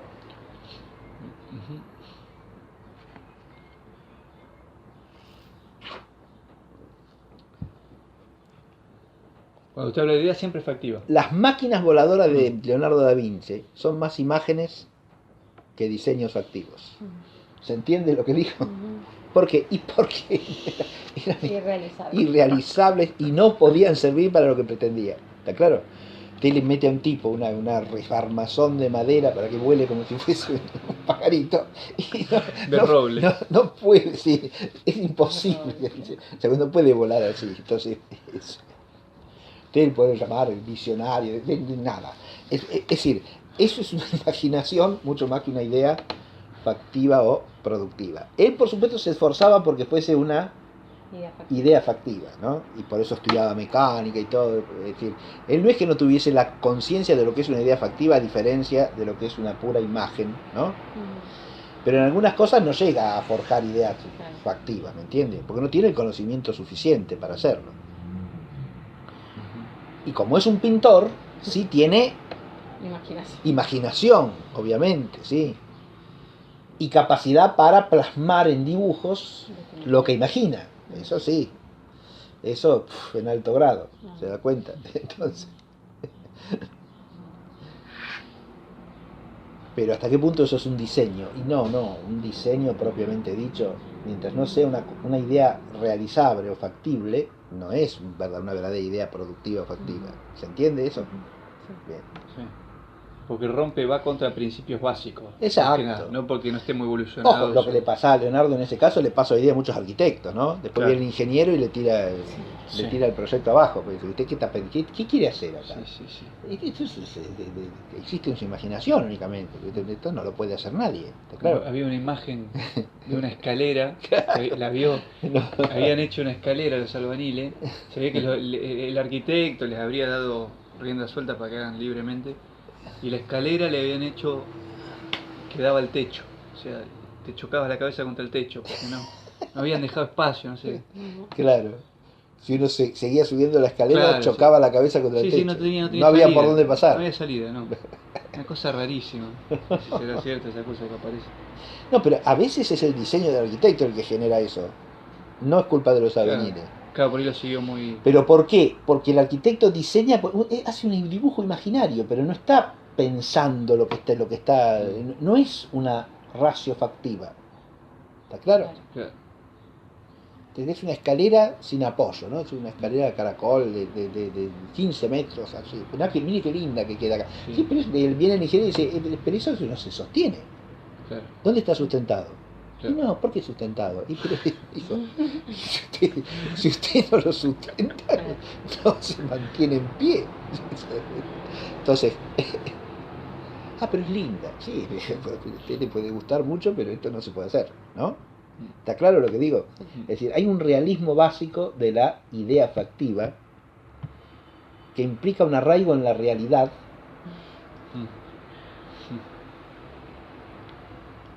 Literal. Que es lo único que hace que sea factible. ¿Está claro? Porque para que la idea sea factiva tiene que ser factible. ¿Qué quiere decir eso? Y realizable. Pero para que sea realizable tiene que haber tenido en cuenta la realidad, ¿o no? Eso es propio de una creación segunda, ¿o no? Sí. ¿Se entiende lo que digo? Claro. Porque el hombre parte de la naturaleza. ¿Y qué pasa si el hombre está equivocado y hizo todos los deberes y de repente erró? Bueno, si hay error pasa lo mismo, porque el error separa de la realidad.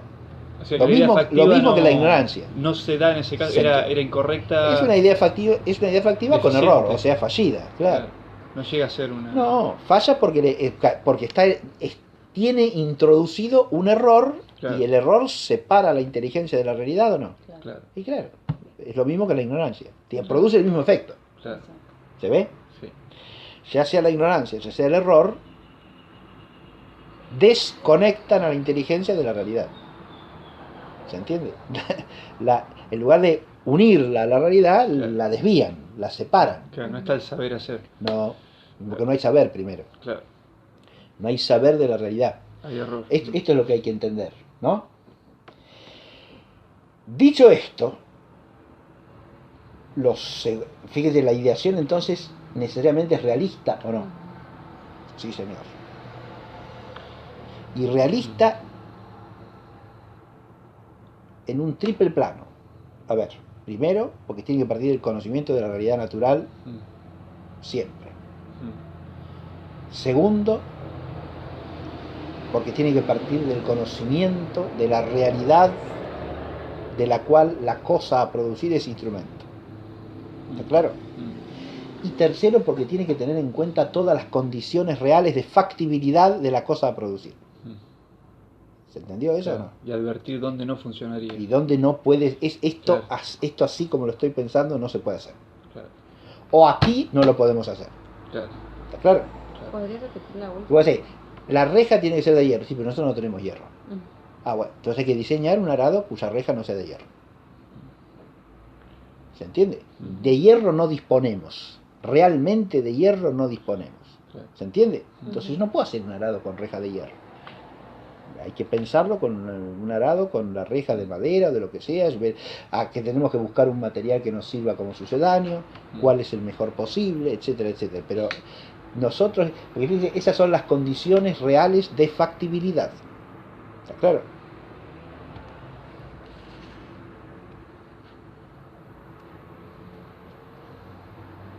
El arquitecto le idea una torre, pero hace el estudio de suelo, el ingeniero dice, no, usted acá esa torre no la puede hacer. Claro. Ahí está la idea. Se le va a inclinar, se le va a hundir, este suelo no sirve. Sí, o un lugar sí, con un claro, busque otro lugar o piense otra torre. Porque acá esa torre no se puede. Entonces, ese es, fíjese, no que es absolutamente imposible, pero acá es imposible. Se le va a torcer, dijo. Se le va a torcer el ingeniero de Pisa. Pero ahí el arquitecto no le hizo caso.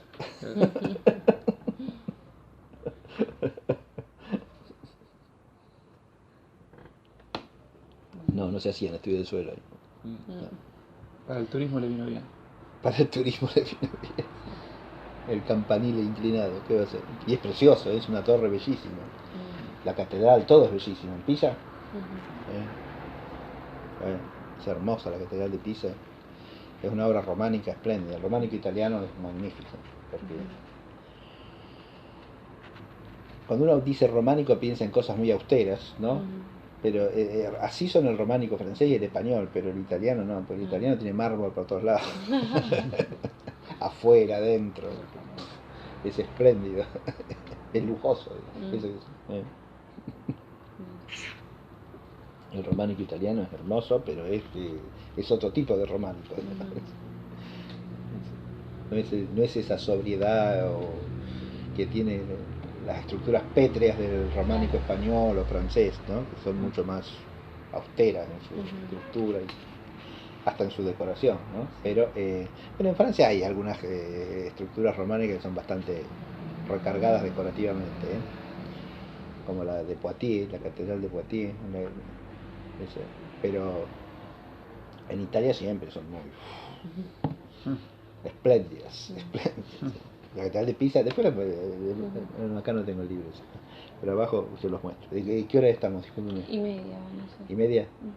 ¿Seguimos un poquitito más o porque empezamos un poco? Un Pero dígame usted, sí, Natalia, sí, ¿hasta sí. qué hora? Un Porque ratito usted más, tiene su horario y usted, Santiago, ¿puede un ratito más o no? Yo tengo libre. Bueno, así no nos queda tan corta la clase. Un triple realismo, entonces, que es necesario. Bien. Por eso esa ideación suele recibir una denominación que es muy propia del producir humano.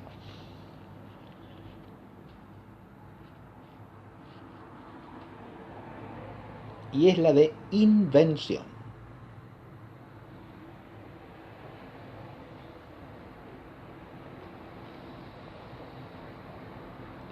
La creación humana es esencial y necesariamente una creación segunda. Primera consecuencia, es una creación realista o fundada en la realidad, y en esa triple dimensión de la que hablé. ¿Está claro? Y por lo tanto es una creación inventiva, decimos ahora.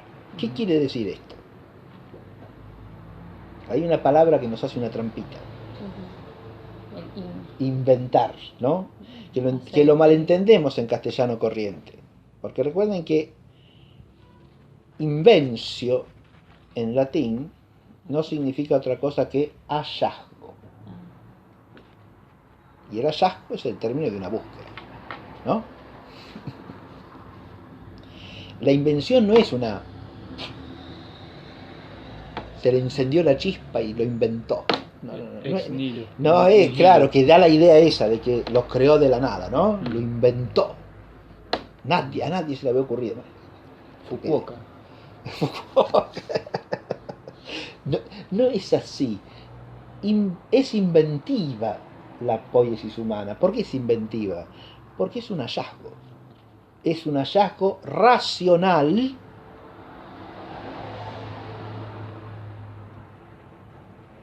como fruto o término de ¿qué? De una búsqueda racional. ¿Está claro lo que dije o no? ¿Y por qué eso? Y porque la inteligencia humana, que es el sujeto de la poiesis, es discursiva. Acá entramos en la relación entre hallazgo como término de la búsqueda e intuición en la ideación. Un tema interesantísimo. ¿Sí? ¿Está claro lo que digo? A ver. Entramos en un tema interesantísimo acá, que es la relación entre búsqueda discursiva y hallazgo, y el papel que puede jugar en el hallazgo la intuición. Porque uno puede decir que es una combinación de las dos cosas, y parece que hay que decirlo, ¿o no? ¿Se ve lo que estoy señalando? Sí. Porque uno puede decir, bueno, sí, yo estaba buscando, pero de golpe se me iluminó el pensamiento y encontré lo que había buscado arduamente. Claro, ahí está. Bien, en esa intuición, fíjense que la intuición, muy bien, la intuición juega un papel importante. ¿Por qué? En la invención, o sea, en el hallazgo.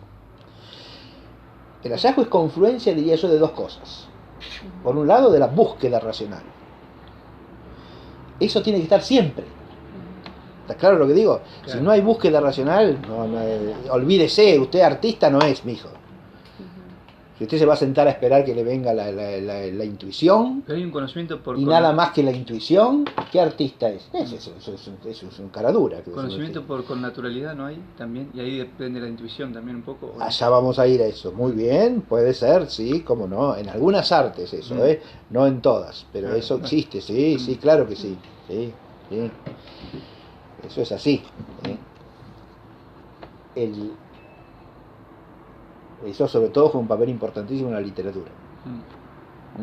En el arte poética, en todos los géneros de poesía, el conocimiento del ser humano con naturalidad juega un papel importantísimo, ¿no?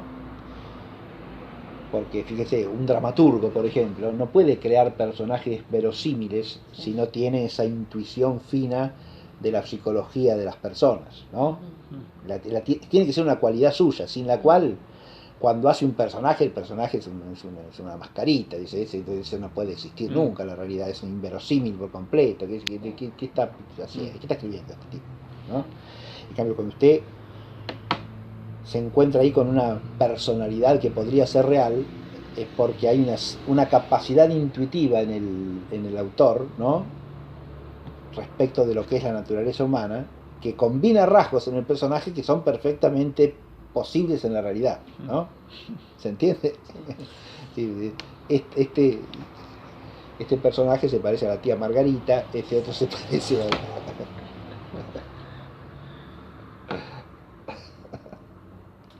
a fulanito, etc. ¿No? Me hace acordar a este, a aquel. ¿Por qué? Porque hay realidad, y de nuevo, fíjese, hay realismo, pero hay cierto tipo de conocimiento intuitivo que juega su papel en el realismo, ¿no? Porque eso, es decir, cuando hablamos de intuición, no hablamos de una intuición cualquiera, hablamos de una intuición intelectual también. Por eso está muy bien la referencia a saber por connaturalidad. La connaturalidad implica cierta intuición, ¿no? Pero además, la propia inteligencia conceptual tiene en su raíz una intuición. ¿Está claro lo que digo o no? Porque cuando yo formo un concepto de la naturaleza, he captado intuitivamente alguna determinación. ¿Sí? Todo concepto es cierta intuición. Después, cuando yo relaciono los conceptos entre sí, o los analizo, o los sintetizo, de ahí ya viene el discurso. Pero detrás del concepto hay cierta intuición. Detrás de un concepto factivo habrá cierta intuición, sí, cierta intuición unificadora tiene que haber, que capte la unidad total de la cosa, ¿no? ¿Se entiende o no? Sí. Eso tiene que estar siempre, si no, no hay inteligencia. Pero por intuición no se entiende algo que es irracional, sentimental, qué sé yo, no. La intuición propia de la inteligencia. ¿A esa intuición pueden cooperar otras potencias? Sí, señor, por supuesto.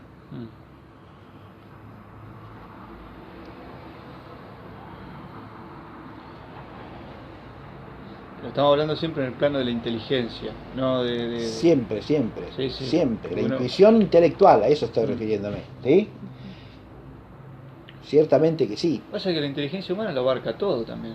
No, A ver. Claro, Sí, porque estábamos pero hablando de los sentimientos, de esto, del otro. en la inteligencia influyen esas cosas. Mm. No es que lo abarca todo.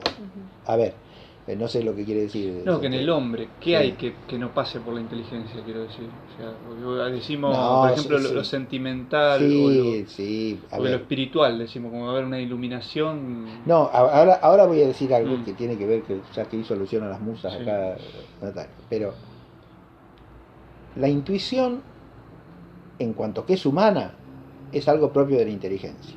¿Se entiende? Puede también darse cierta intuición en el plano de la imaginación, también. Eso también es posible para ciertas artes que dependen en gran medida de la imaginación. ¿Se entiende lo que digo? Sí. Pero insisto ahora en esto, la imaginativa es artísticamente intuitiva solo si está bajo el imperio de la inteligencia. ¿Está claro? Si no, no tiene intuición artística. O sea, poética, realizable, producible, racionalmente. ¿Está claro?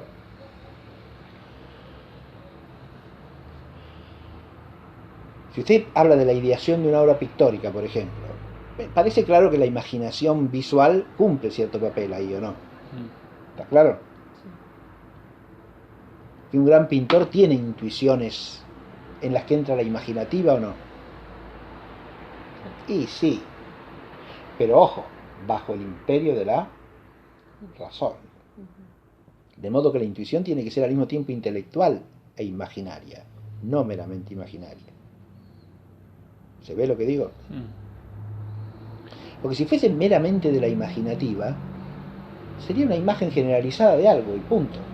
Para que las imágenes que están en la imaginativa, que son de las cosas naturales, se recombinen de cierta manera precisa para generar una imagen producible por el hombre mediante el arte, tienen que ser imágenes unificadas por la inteligencia. ¿Está claro lo que digo o no?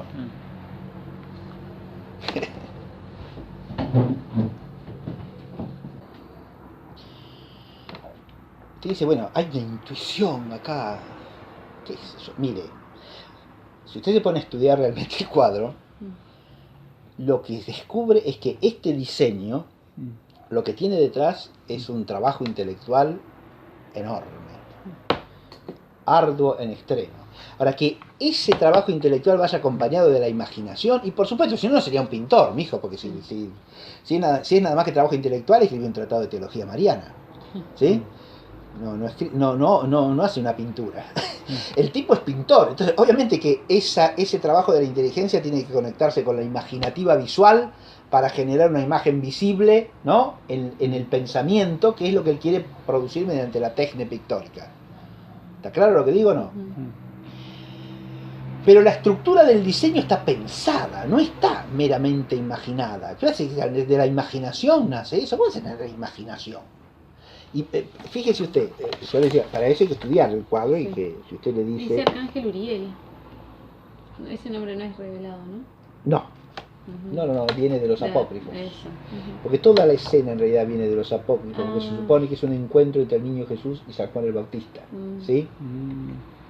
En el que San Juan el Bautista lo reconoce como el Señor, ¿ves? Porque eso se arrodilla y une las manitos frente a Jesús, que lo bendice, ¿o no? Sí.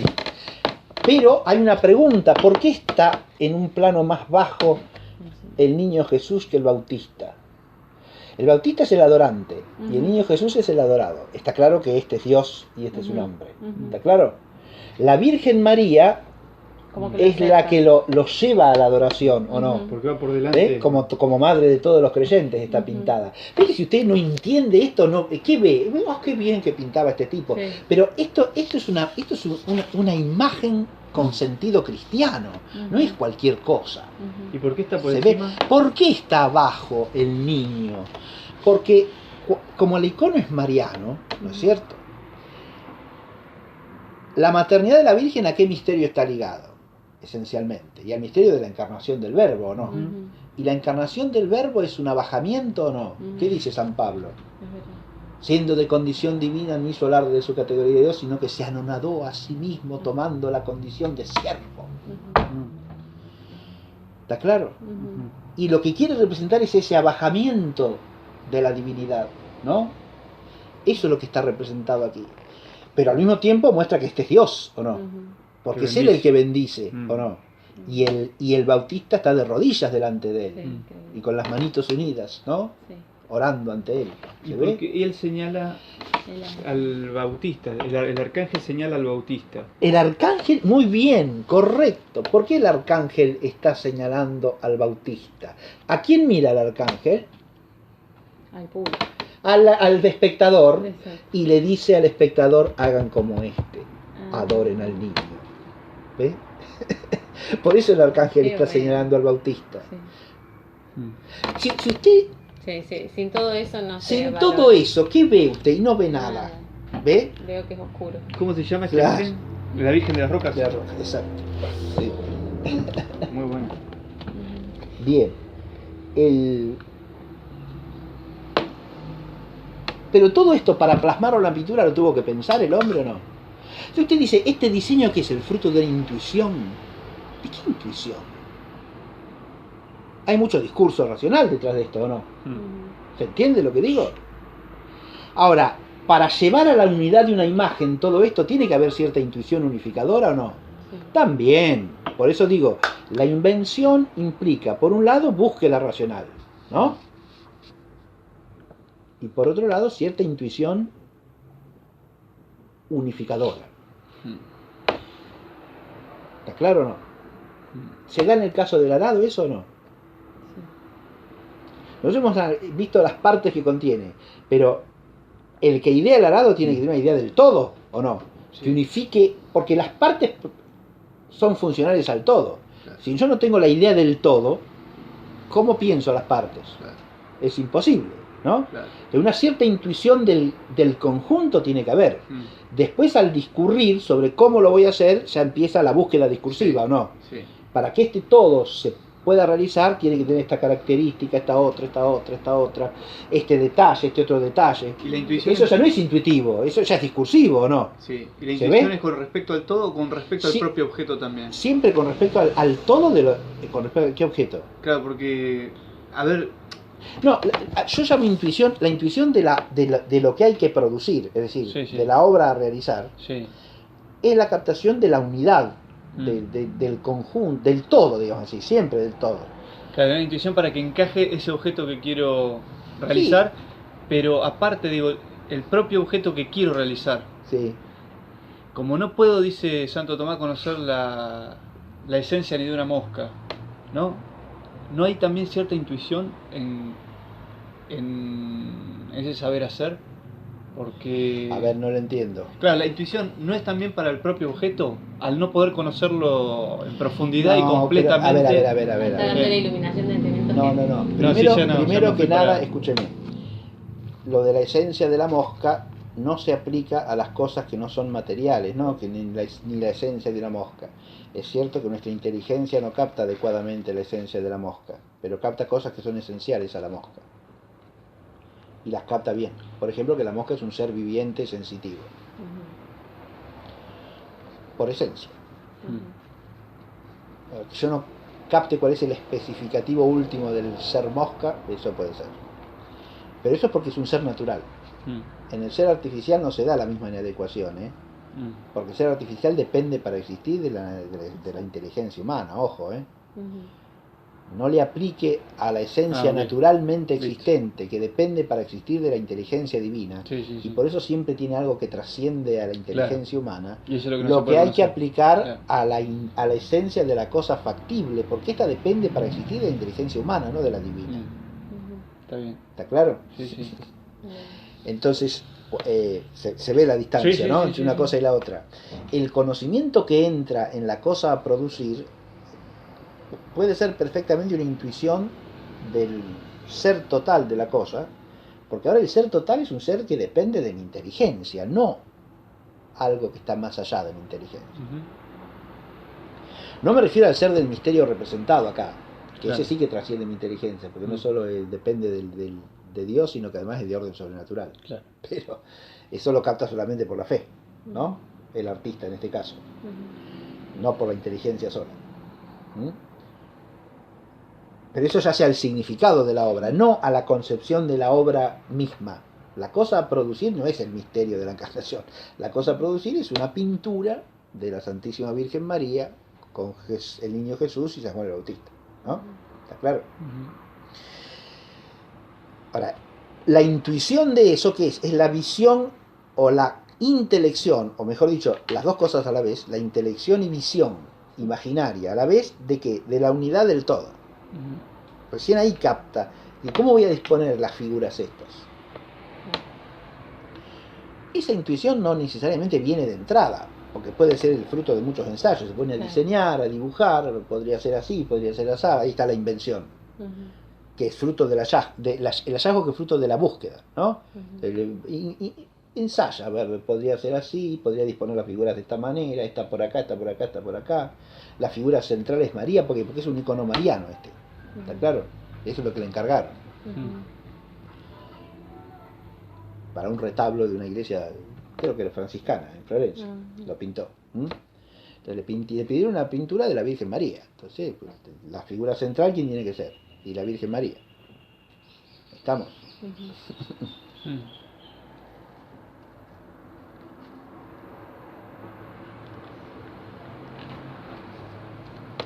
¿Por qué la pone en un paisaje rocoso y con agua acá adelante? Con una especie de...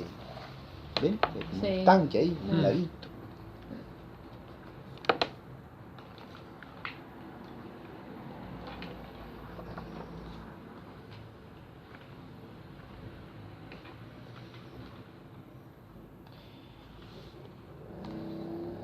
Les leo un poquitito para que vean cómo entra acá la búsqueda y la ideación, ¿no? Es necesario explicar un cierto detalle la constelación de personajes en la Virgen de las Rocas, ya que no es habitual la representación de un encuentro en la infancia de Jesús y el Bautista. Este episodio no se encuentra en los evangelios, aunque sí en los textos apócrifos. Evangelio apócrifo de Santiago, 17 a 22.